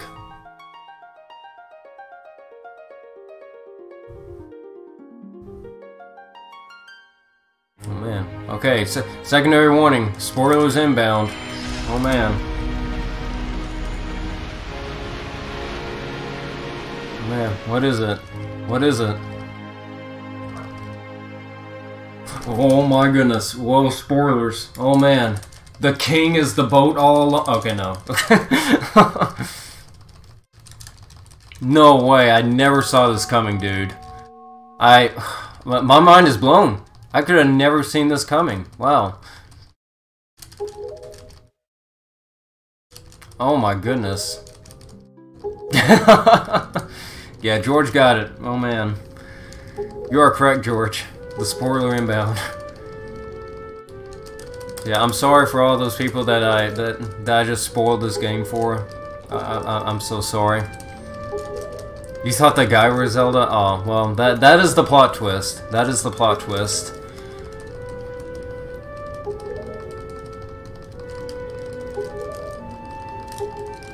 What isn't a twist, though, is that we still can't understand a word these people are saying. But I'm pretty sure if we could understand them, then they would be saying to go fast.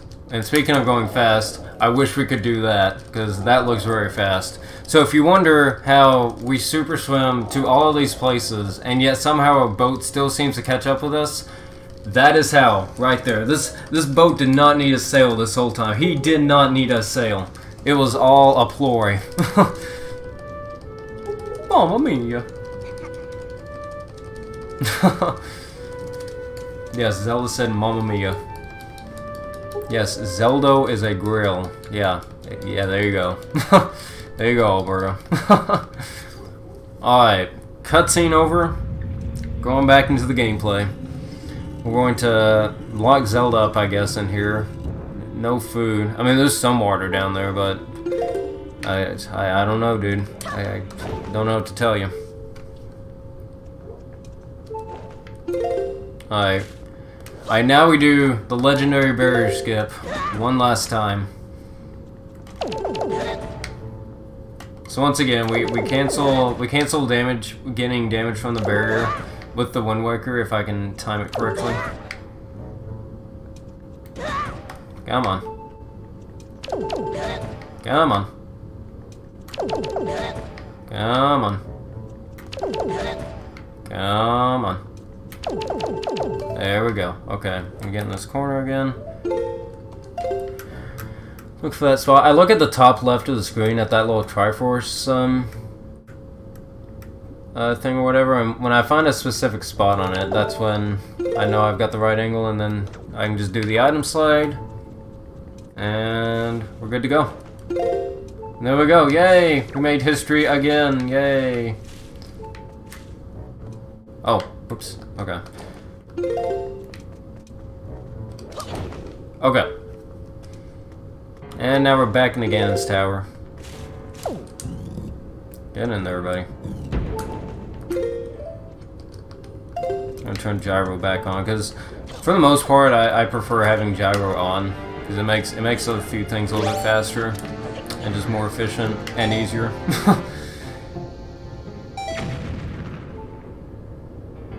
Yeah, we've been to this place before. In fact, we've seen this trick before.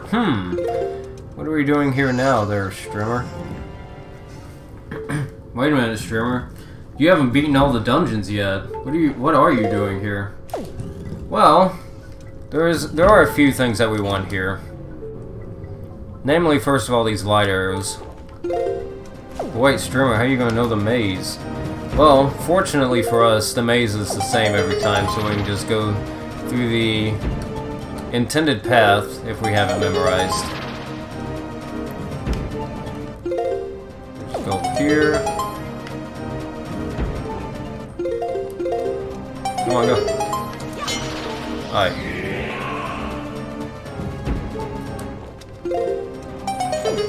I'm gonna pull out a bomb again to save half a second, because if I'm holding a bomb like going through a door, Link's not gonna look back at the door being barred. Okay. So, based on what attack Phantom Ganon gives us right there, it depends on how good the RNG is. That is the worst RNG we could have gotten. What we wanted was for him to like surround us with like multiple versions of himself, and the correct one would be the one behind us. But unfortunately, we got the worst RNG.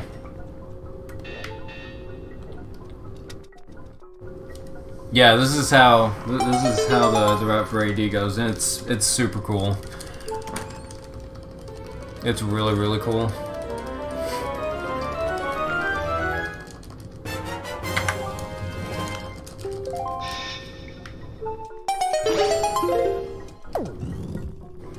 Alright, so we got... You saw we got the light arrows there, and... Nice thing about getting the light arrows is that it also gives us the fire and ice arrows. Okay, see, you see how he surrounds us like that? The one that's behind us is always the real one. That's what we actually wanted for in that previous room. But unfortunately we didn't get it there. In this room it doesn't matter as much. Because we just kill him with the light arrow. You still can't get over the fact that Tetris is Zelda. I know, just it's a big plot twist. It's a lot to handle. Alright, this room looks really cool with item sliding. Always gotta make things flashy with item sliding. Whee!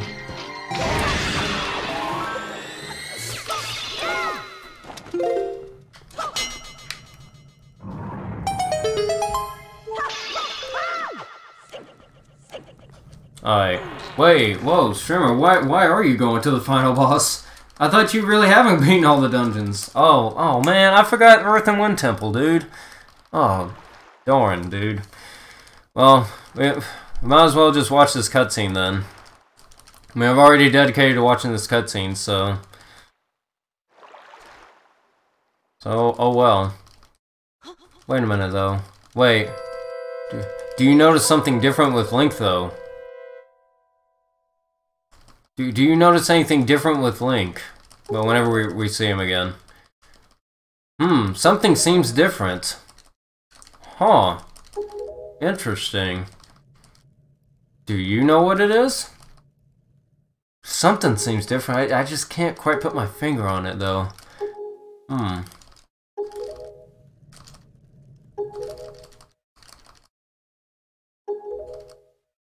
Oh, wait a minute. Didn't we just see Zelda back there? Oh, man. How'd she get over here?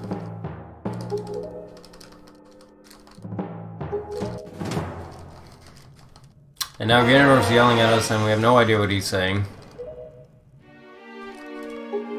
Teleportation! Yes, Zelda in fact has the same teleportation powers that the king has. I'm sure that we can reflect upon the change. I like the use of wording there, Dragon Lord. It may be that mirror shield that we're holding right there. That's cool, because we're supposed to have the mirror shield in this cutscene.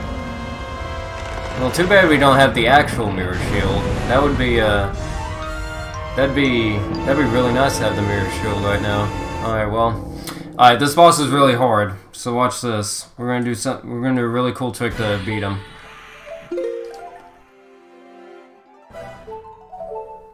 Okay, we're done with that boss.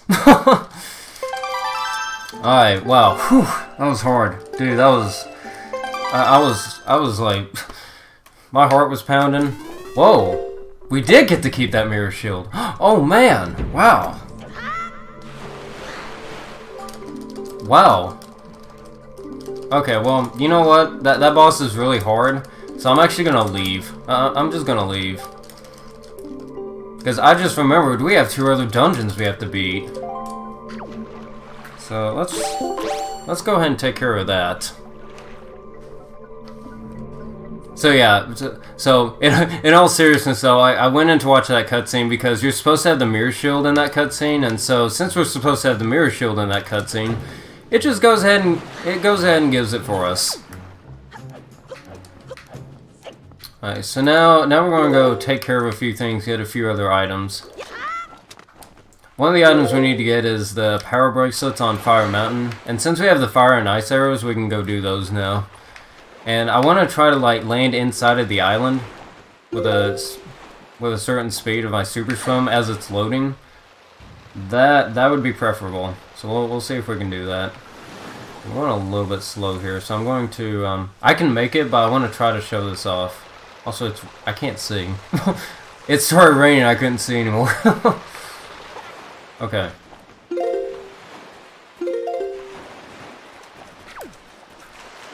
Alright. Whee! Alright. Watch this. Oh, we barely missed it. Okay. That's fine. if the island loads in right as you like get inside of it, then you can actually void out, and it's a little bit faster than saving and quitting.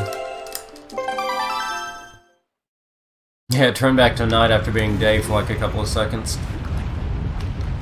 Alright. So now we're gonna go... Now we're gonna go get the, we're gonna get the power bracelets now. Try and get up here.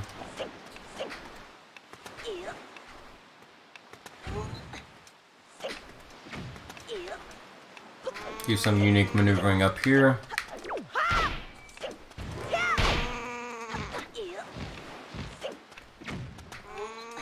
Who cares about sidling when you have a Deku Leaf?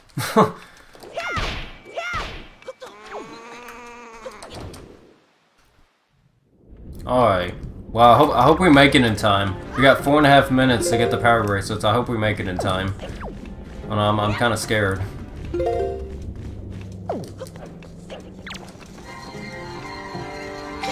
Can we get the double? Yes, we can get the double. There we go. Nice.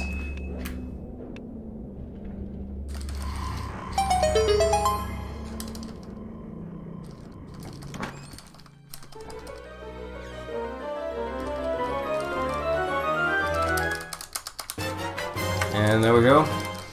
So we need the power bracelets just to get into Earth Temple.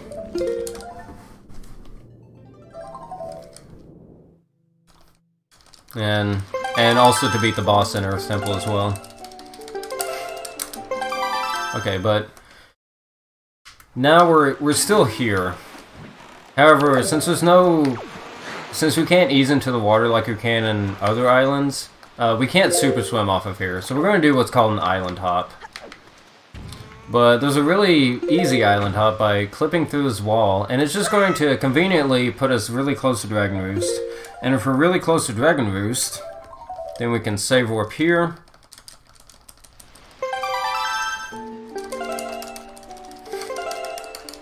And end up right on the island, so that we can super swim off of here instead. So yeah, since Fire Mountain doesn't have a shore like this, we can't super swim off of it like we can on Dragon Roost. Alright, we're gonna pass by Tower of the Gods, look at the sights. Because Tower of the Gods is beautiful, right? So we're gonna pass by there, let it load, and then we're gonna leave. And we're gonna go over here. I know people wanted me to learn a song at a stone tablet. Well, we're actually gonna do that now. So there we go.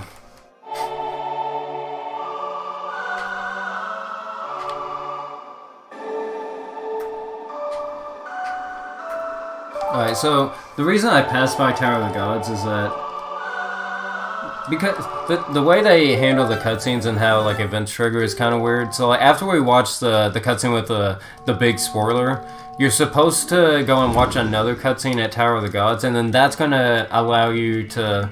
That basically opens up the ability to go do Earth Temple and then Wind Temple. So what I did is I passed by Tower of the Gods to activate that cutscene. So once that cutscene activates, then the next time I'm on the boat, then he'll give us some text that's supposed to be given to us like once we enter Tower of the Gods when we're supposed to leave Hyrule. But also passing by that cutscene allows us to just go ahead and take care of the preliminary stuff before entering Earth Temple.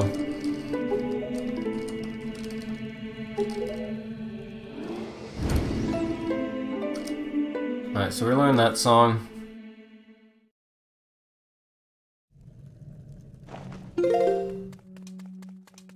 Alright, I'm gonna safety save here as well.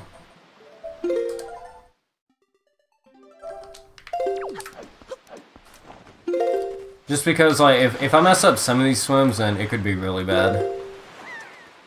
It could be really hard to back up. So we'll go from here, go all the way back to Dragon Roost.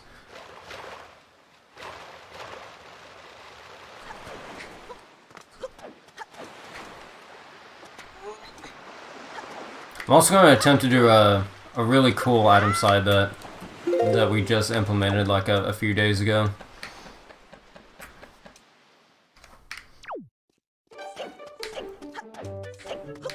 I'll go all the way up here. Unfortunately, we can't item slide through here since we're not allowed to use the bow or the grapple hook here. Alright. Full item slide incoming. Look at that. Alright. So watch this. I'm gonna shoot an arrow. Look like I'm about to shoot medley. I shot that arrow, and I picked up the arrow in the cutscene. Literally walk over the arrow in the cutscene and pick it up.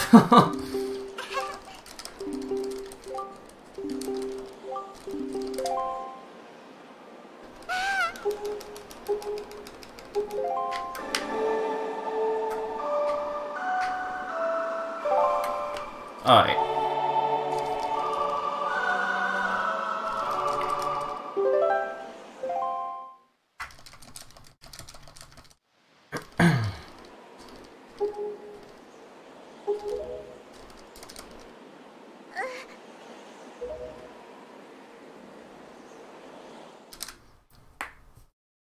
Alright, so here's another cutscene without any inputs. I think this is like one of the last long cutscenes. I mean, this cutscene's not long in comparison to some of the others we've watched, but this is like one of the last long cutscenes that we watch.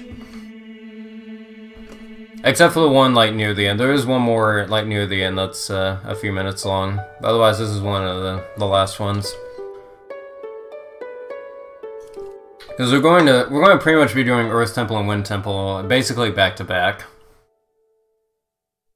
But right now, Medley's going to be learning the song herself as well.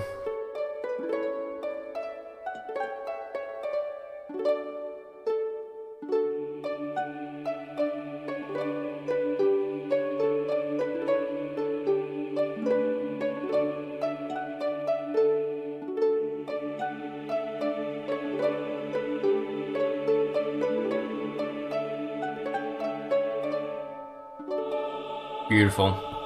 Absolutely beautiful.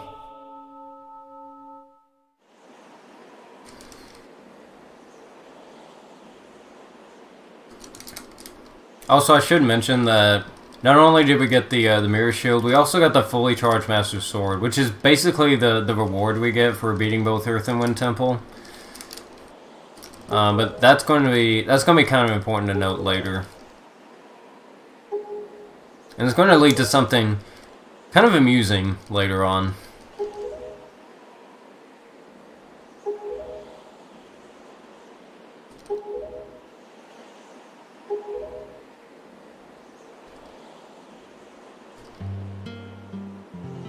Yeah, these cutscenes are really good though. They are pretty well done. This one and the Wind God's Aria cutscenes. Yeah, I agree though. They are pretty cool.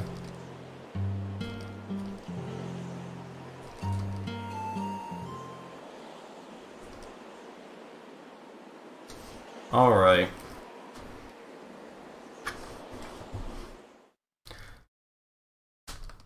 So now this text that the boat's given us is the text that we're supposed to get at Tower of the Gods, like once we leave Hyrule. So that's the cutscene that I triggered by passing by Tower of the Gods.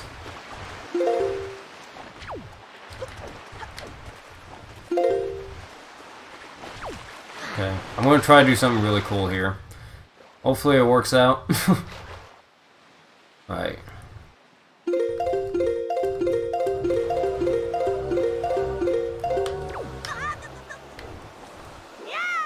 Oh, I missed it. I tried. Okay, there we go.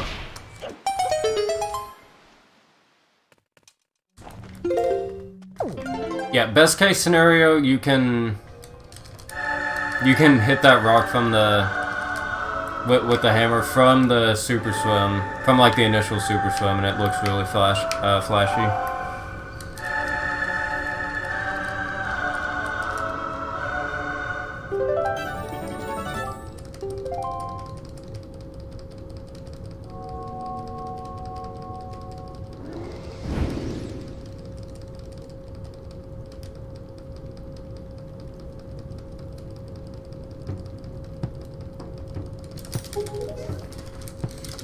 So we're gonna go... We don't need this song right now, but we definitely will need it later.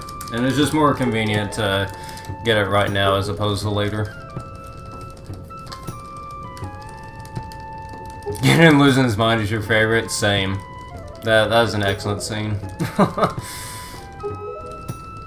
That was an excellent, excellent scene. Which fortunately we will be watching later.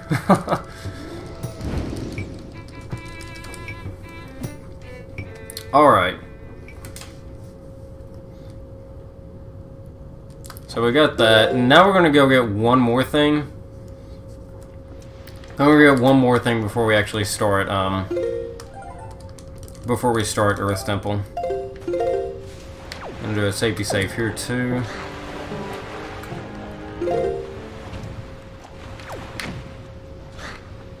Okay, nice swim.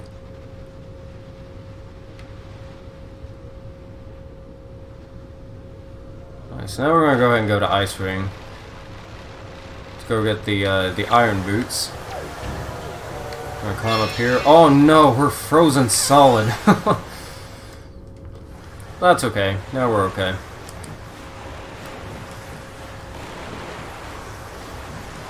Oh no.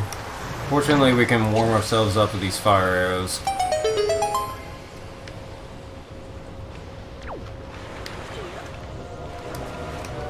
Why did I change arrows? Oh no! Oh no! Link tries to break those with a normal arrow and it fails. The ice is too strong. Alright, we gotta melt it with fire. Good thing that worked. That's when we found him, an airbender named Link. Good one, I like it. I approve. I approve.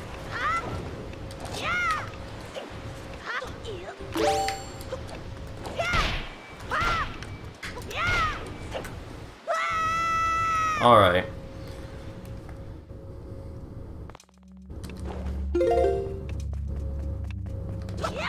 Nice. Alright, cool.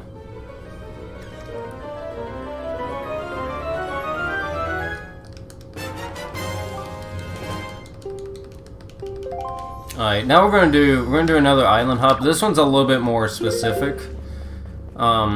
This one I need a specific angle for on my control stick.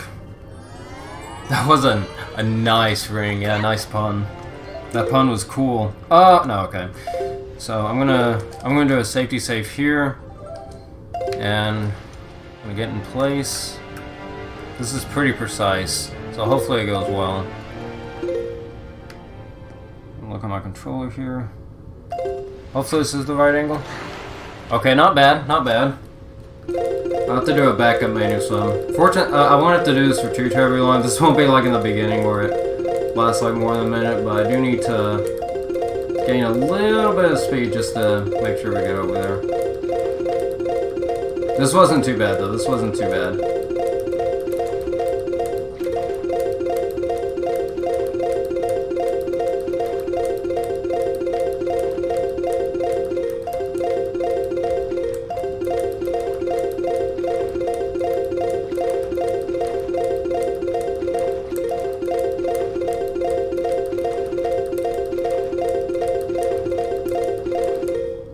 Should be enough? Yeah, this will be fine. And now we're here. So again, Ice Ring is just like the fire mountain as well. We couldn't super swim off of that because it doesn't have a shore, just like some of these other islands do. So we had to also do an island hop there as well.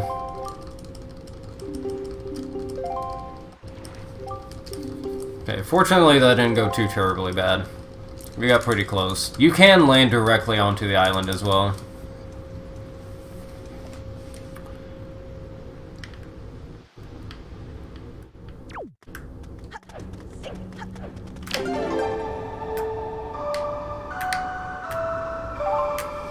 Alright.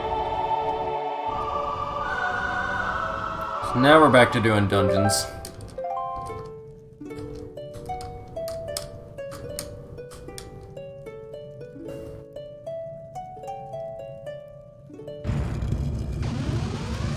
And as far as speedrunning goes, like as far as this route and the speedrun goes, this is probably my favorite dungeon to speedrun. Like, I love this dungeon.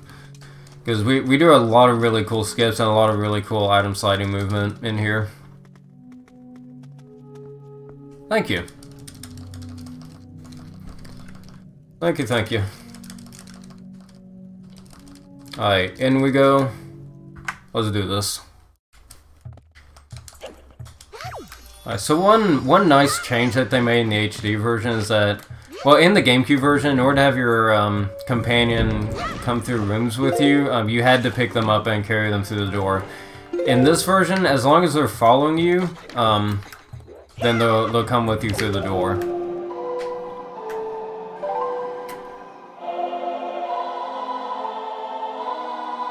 And that's actually going to be very useful in a couple of places here. And it's also just a very convenient change. Like, it's a very nice casual change as well. And it makes a lot more sense, for sure.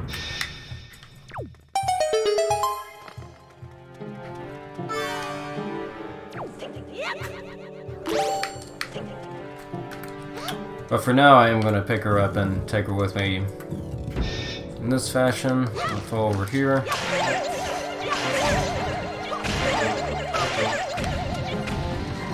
Oh, I don't have gyro on.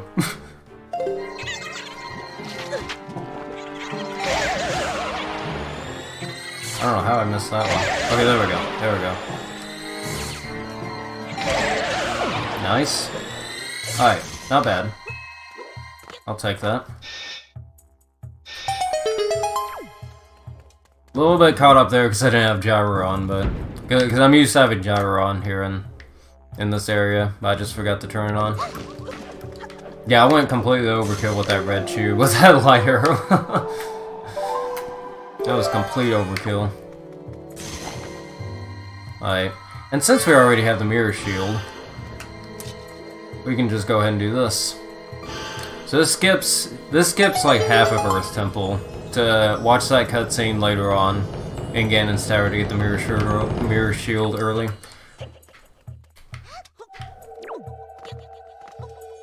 That's one of the main reasons why we do that. There's another reason too in Wind Temple, but we'll get to that when we get to that.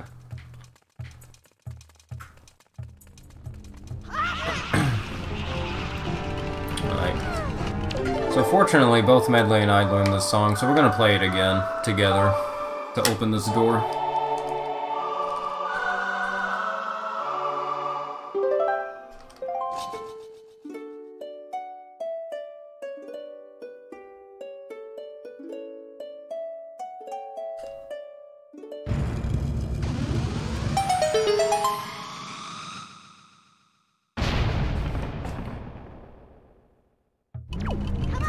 So now I'm going to have her follow me, instead of just carrying her.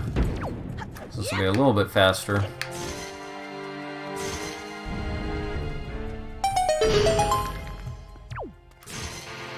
Okay. Stun that re-dead so it doesn't scream at us and stun us. Alright, this is one of the best parts of the dungeon right here. Okay, so throw Medley over there, burn that thing up. But Joaish, why do you need a joy pendant? Well, I don't know. Why do I need a joy pendant? I actually don't need a joy pendant. I just need that burnt down. That's a ugly decoration. We need to totally get rid of it just because of that. No, I'm gonna put Medley right there. I'm gonna do an item slide here. We're gonna do another roll clip here to clip through there. And go through here. We're gonna pick up Medley while we're clipped into the chain wall there, and then we'll go into this room, and this skips a small key. So we skipped a small key with that. Oh wait.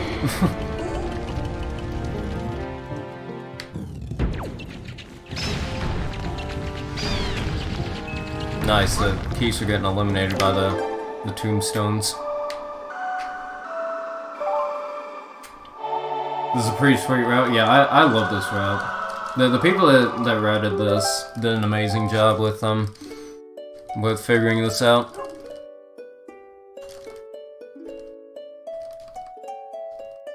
There were a lot of hands that went into routing this, which I'll get into a couple of shoutouts at the end of the run.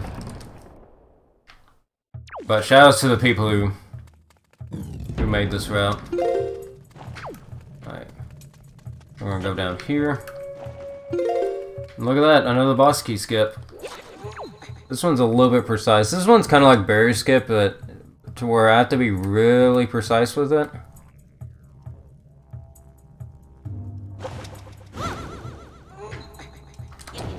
Uh-oh. I'm gonna try to do a roll clip here. So once I get into position, that's what I want to do, is a roll clip. Okay, but I can't seem to be getting clipped enough into the wall. Either that or I'm doing it too late.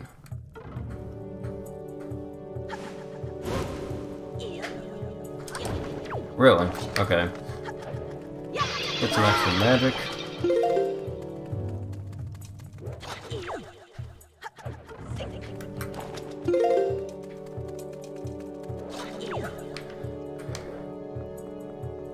Press again.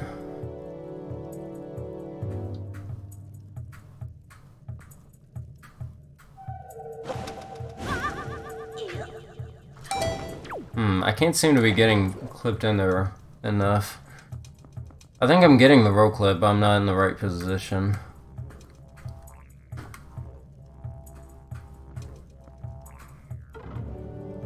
Should be good. Oh, come on. Come on, Link.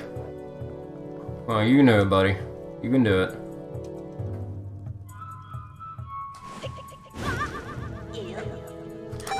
Oh, come on. Come on, you can do it.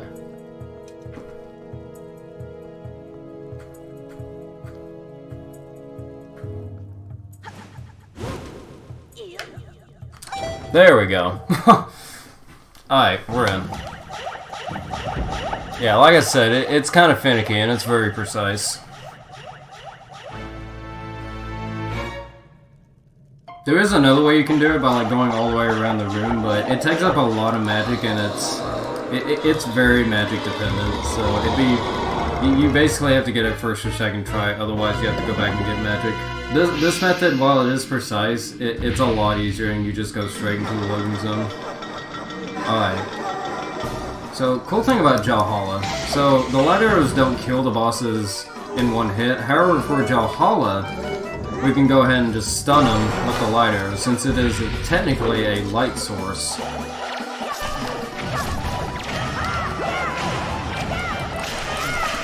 take out some of his minions here.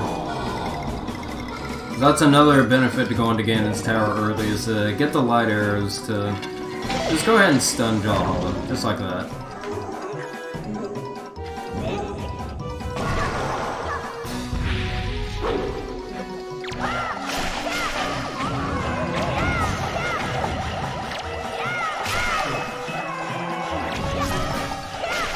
Uh-oh.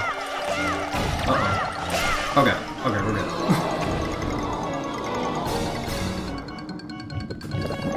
Yes, I believe in HD, the light arrows do heal Goma. I'm pretty sure it's still the same in HD.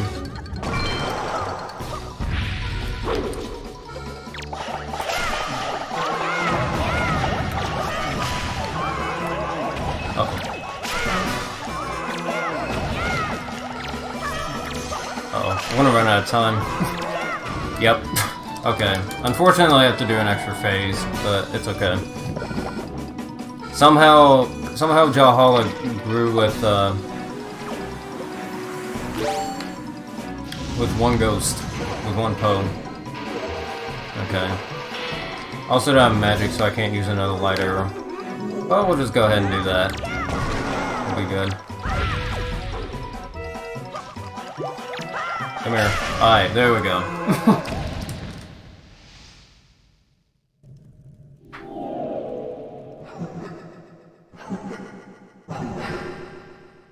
I'll be able to get some magic like right after this though, fortunately.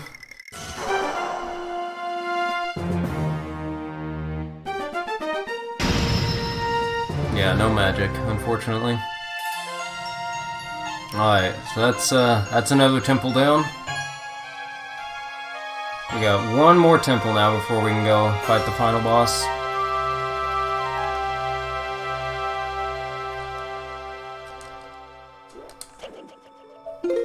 I'm going to safety save here. Because if I mess up something within the next like 5 to 10 minutes, then the game will be soft locked.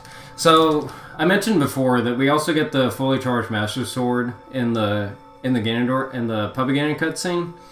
So whenever you beat this temple, it charges your depleted Master Sword to a half-charged Master Sword, and then of course when you beat Wind Temple, it's fully charged.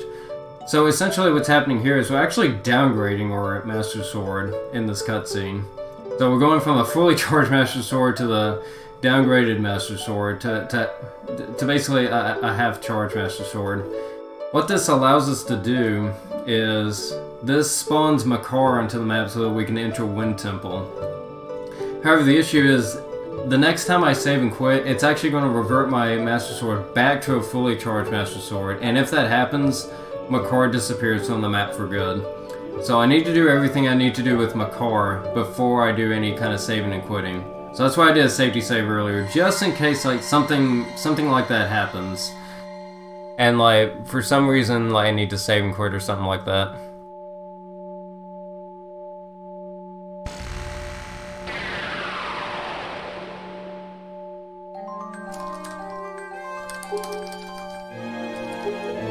So yay, we got a downgraded Master Sword.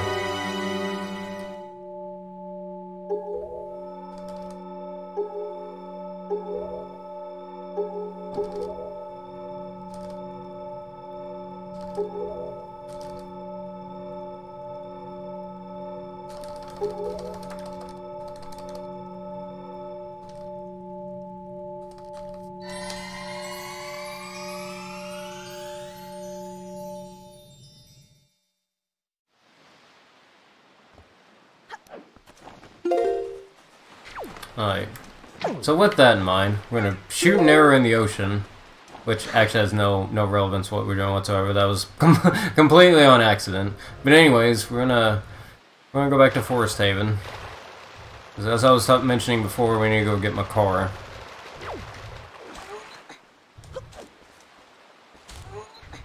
We're gonna go over here. We're gonna see him playing his music behind the waterfall. Look at that, we got magic again, yay! Alright. Into the waterfall we go.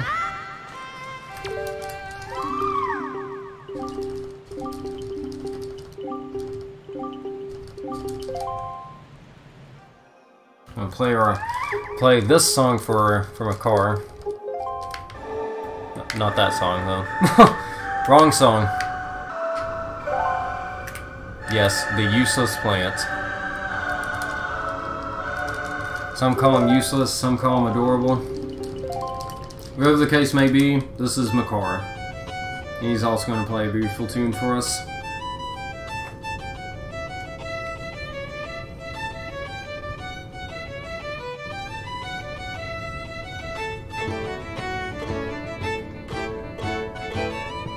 You also see Link's poorly looped animation here.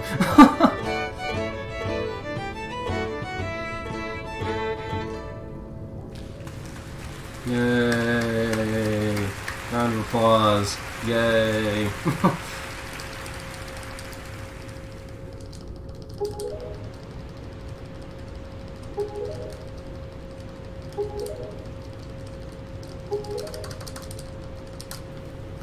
Okay.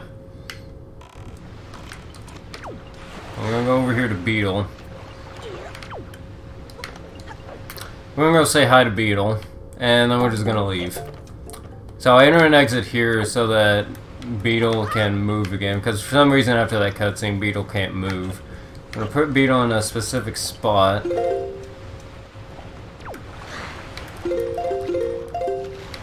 I'm gonna super swim out of here. Okay, I don't have enough speed, so I'm gonna back it up here.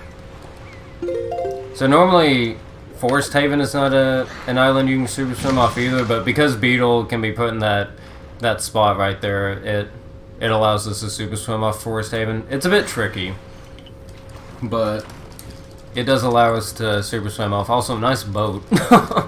Rising out of the water.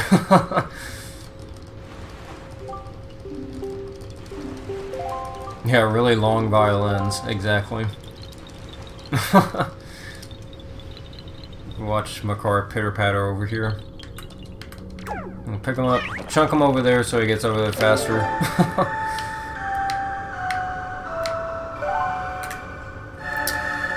And now we're gonna play songs with Makar.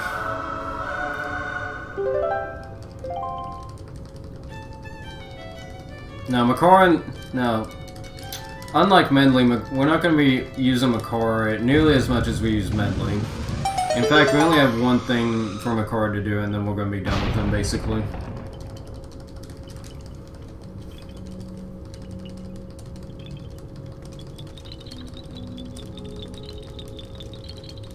Yeah, hopefully Makar doesn't get captured, man. We gotta make sure we protect him. Surely nothing bad will happen to Makar here. Surely nothing bad will happen. I can't imagine anything going wrong here. Alright, so like I said before, if we have our followers following us, then they'll follow us through the door. And that's really helpful here because right there, Makar is still technically following us, so he'll just warp directly to this next room with us. Since he's still technically following us, even though he was like on the complete other side of the room, he'll still come to this room with us because he's still following us. So that allows us to skip that entire room.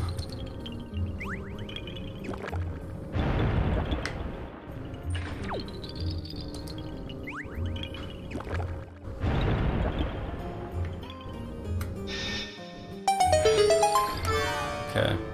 Good job, Makar. Good work. Alright, Makar, I want you to go plant one more tree. Good for the environment. Save the dogs, save the plants.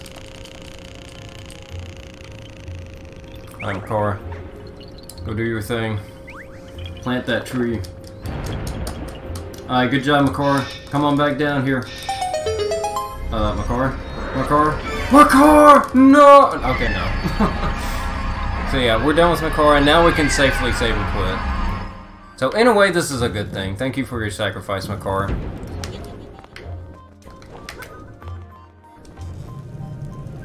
Alright, so with a really precise shot, we can burn that, and also shoot an extra arrow for some reason. Go through this door. Unfortunately, it's too slow to save Makar, so we won't be saving him. Come down here, pull out the wrong item. Backflip onto this thing while it's going.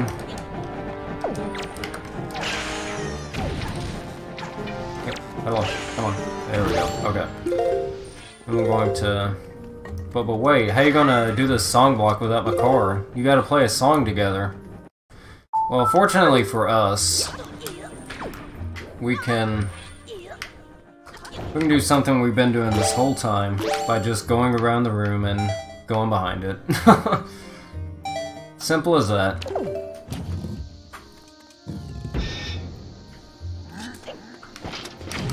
And of course, light arrows are OP, so we're gonna use them a lot in this dungeon. He had one job. Yeah, Makar is cute though. But don't worry, spoilers, we will see him again. We will see Makar again. Fear not. Alright, unfortunately we don't have a good way of skipping the boss door in this dungeon. So we're gonna get the boss key from here. Alright, so now we can safely save and quit. Now we cannot get soft locked.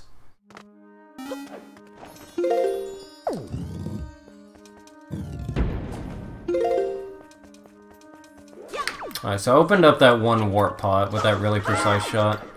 So we're gonna enter in through here. Open up. There we go. Okay. Go down here.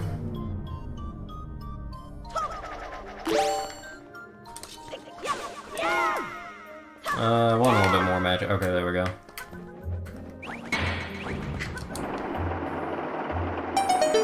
Alright. here. And we're gonna actually skip another small key. So since this room over here is a mini-boss room, there's a loading zone behind it. So we can do another roll clip here. Clip through the wall, eventually.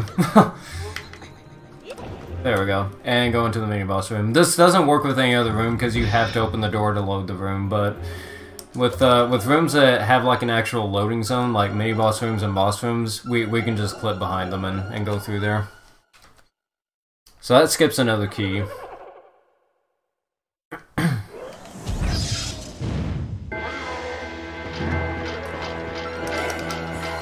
these light arrows again. Get a double hit. 2 birds, 1 stone. Or in our case, a whiz robe and a dark net.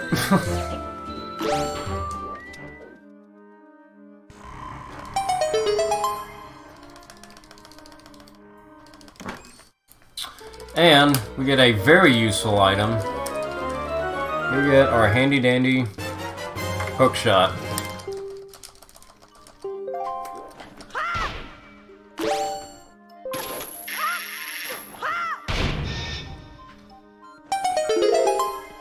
This item is important in so many ways, just in Wind Waker in general. I mean, the Wizrobe is a bird, so that is fair enough.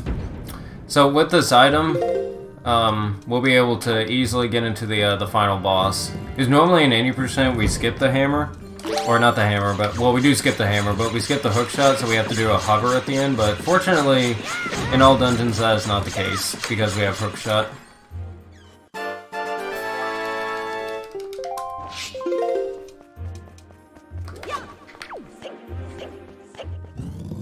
Alright. Uh-oh. Get up there. Alright. No!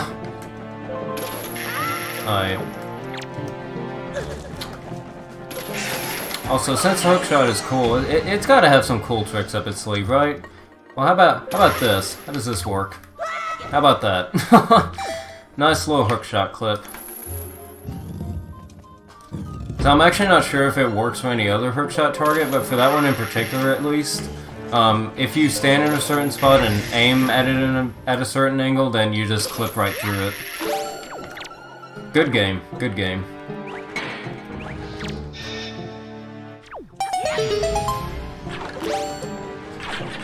Go away, Morts. Go away.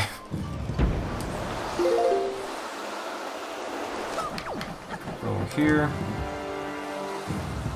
Oh, there's another song block. Oh man, we need Makara. Or do we? And there we go. On to the boss door we go.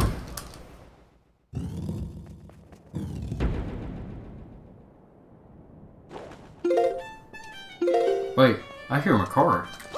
Y'all hear Makara? I hear Makara. There's Makara, and there's also my grapple hook. Whoa, there's Makara. Okay, good. He's okay, guys. He's okay. Well, he's okay. Wait, Makara? Makara? Makara?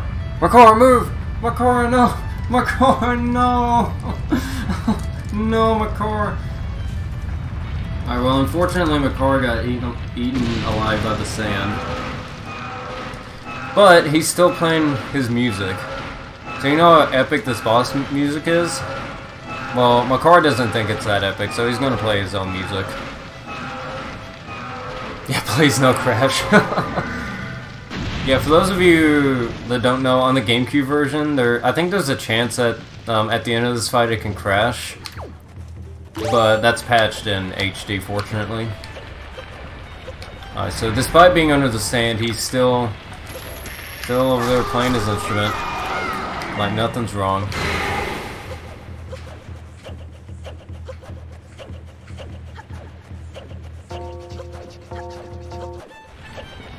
So yeah, we're gonna get like hyped up by the cool boss music, and then Makara's just gonna snipe it. So yeah, that's because since we saved and quit, and reverted our Master Sword back to a fully charged Master Sword, it thinks that we beat. It technically thinks that we beat Wind Temple, so it puts Makara there as if, you know, we left him there like we left Medley. so he's just gonna play his music. But of course the boss is still here. And this is actually useful once we beat the boss because we actually skip the cutscene of us playing music with Makar, because it technically thinks we actually watched that cutscene because we already have the fully charged Master Sword.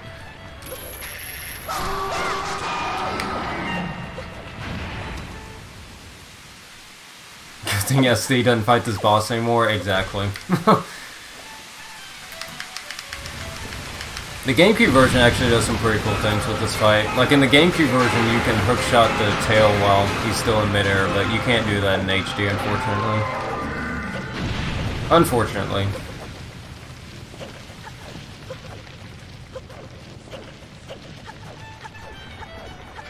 Oh, you actually swapped things up on me there. Interesting.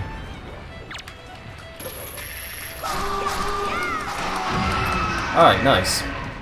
Good fight. Good fight.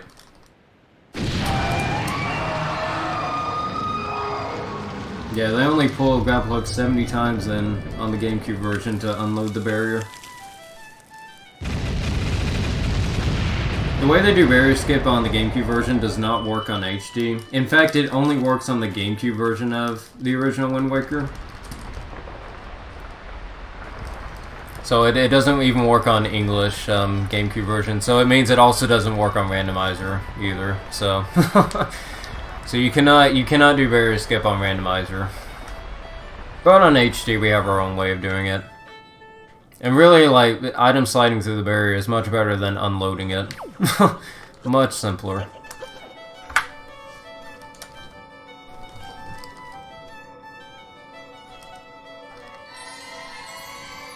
Yeah, that's totally what I mean, Jules.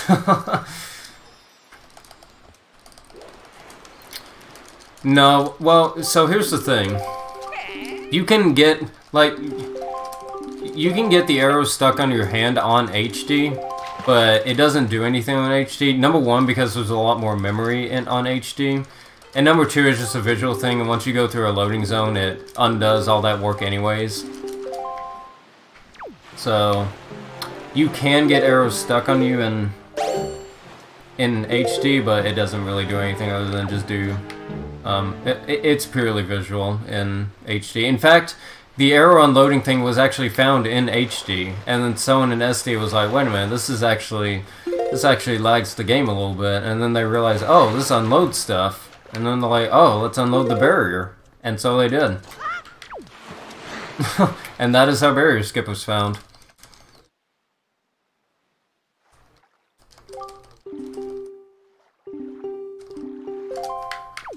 Yeah, I don't know, Joaish. Nintendo makes some weird decisions on what they patch. I give you that. It's like Nintendo knew about barrier skip all along, and they patched it for the Americans. Like some guy found barrier skip day one, and then they just had him locked away in the Nintendo basement, and he's still there. They're like, no, we will not allow this to happen.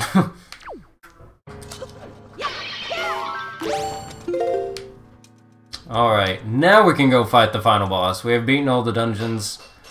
Now it is time to go face our great adversary,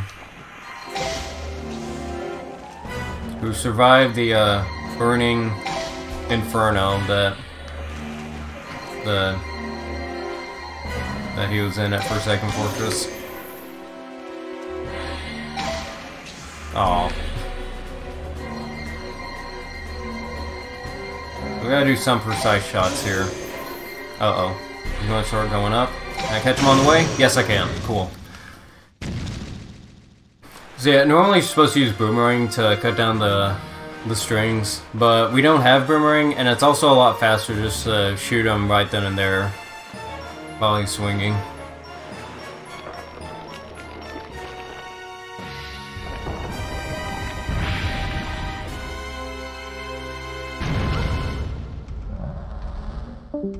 Yeah, unfortunately, Joaish.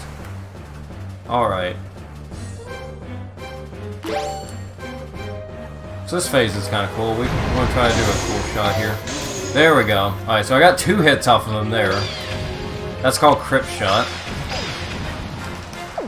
named after Cryptic, I believe.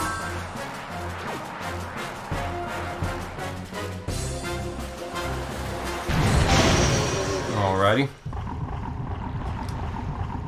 I'm gonna try to do another really cool shot here as well.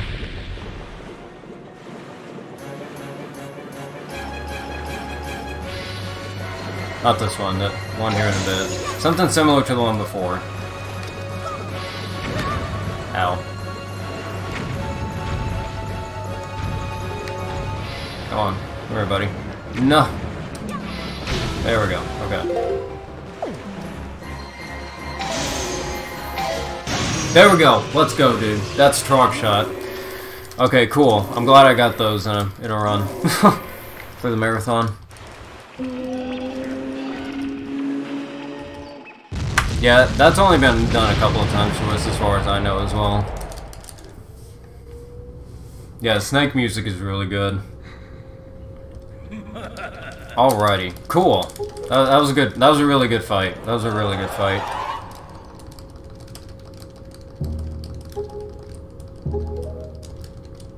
Alright, so now we're almost done.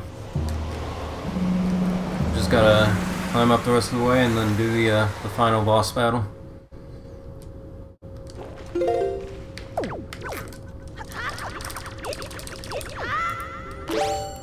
Alright.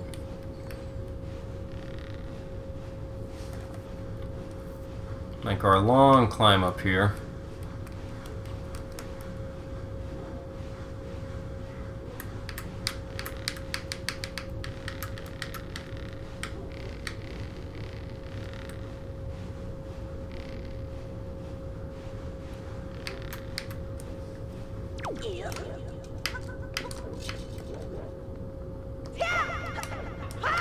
I'm gonna do a kind of a cool swing here to skip like actually climbing from the grapple hook. Also, we're using the grapple hook for its intended purpose for once.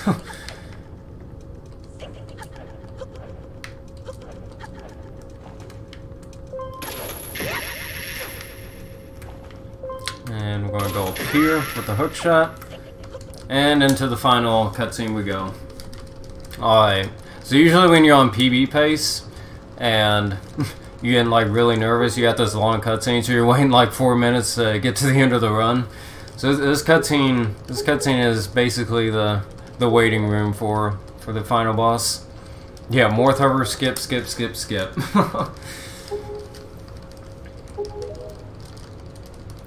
Alrighty. So yeah, we're approaching the end of the run. Couple of shoutouts. We have Mr. Alberto in chat. He does runs of 80%. He's really good. He's also found a ton of stuff for this game. Like he's helped this game out a lot for sure. Azer as well is a glitch hunter. He's really smart too. He's found a lot of stuff. Kiba's another runner. There's a lot of names. There are a ton of names out there, and we've had a couple of people come in as well that have also come in like throughout the run. We had Dean and Index come in earlier, and just to give you an idea, like the Wind Waker HD community has been growing a lot. Yeah, so shoutouts to really the Wind Waker and Wind Waker HD community in general. I mean, we share a lot of people as well, but yeah, just shoutouts to the entire community as well, because there's a lot of names. There are a lot of names I can list. Yeah, shoutouts to the communities, and we're growing too. Like, I highly recommend this game. And really, like, not even just for all dungeons. If you wanna, for those out there that are thinking about learning this game, this is actually a perfect time to learn it. So on HD, Mr. Alberto just found a new trick. So normally, like before, we skipped bombs and had to do a really hard hover to get up to this part to get onto that platform that I used the hook shot on.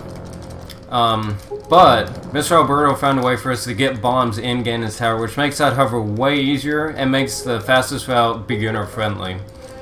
So the current route that we use for 80% is really, really good. So if you're interested in running the game, this is an excellent time to do so, because we have a really good route, and also of course all dungeons. I think this route is really good too, and we have a few other routes as well that you can learn that are easier as well. Like there's a lot of variety in Wind Waker HD, so if if you want to come join, then come on in. We're very welcoming, that's for sure. I agree. Zelda speedrunning rules the world. But yeah, we have a lot of friendly people here who are willing to help you out if you have any questions on the Discord as well. So yeah, shout outs to everyone in the Wind Waker / Wind Waker HD community. This game has grown a lot, and I'm really happy to have been seeing it. Wait. Yeah, shouts to all you guys. And an 80% tutorial is coming out soon. So now with the new route, there's gonna be a new tutorial for running the game here in the next couple of weeks. So be on the lookout for that. I'm working on a brand new tutorial now for the new route.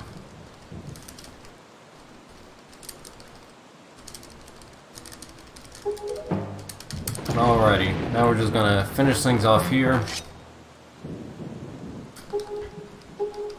Should you learn this game? Yes, you should learn this game. Absolutely. Yes, Mr. Alberto, learn this game.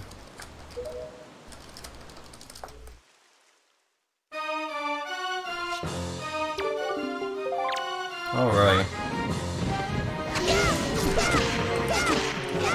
So we're gonna get a couple of quick spins out on him. Get stunned by this barrier so we don't get hit, and then let Zelda do the last light arrow.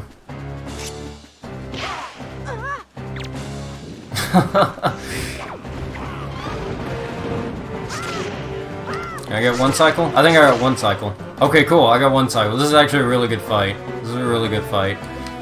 Normally you have to do that in 2 cycles, but if you get a really precise hit on him, you can get it at 2. Alright, that is time. Okay, I should have warned you a little bit more. I apologize, I didn't think about it, but that is time. With hitting the sword and getting its head. I have a by listening to the Discord and the stream playback, I have like a few seconds of warning. That was a 2:36:44. Awesome.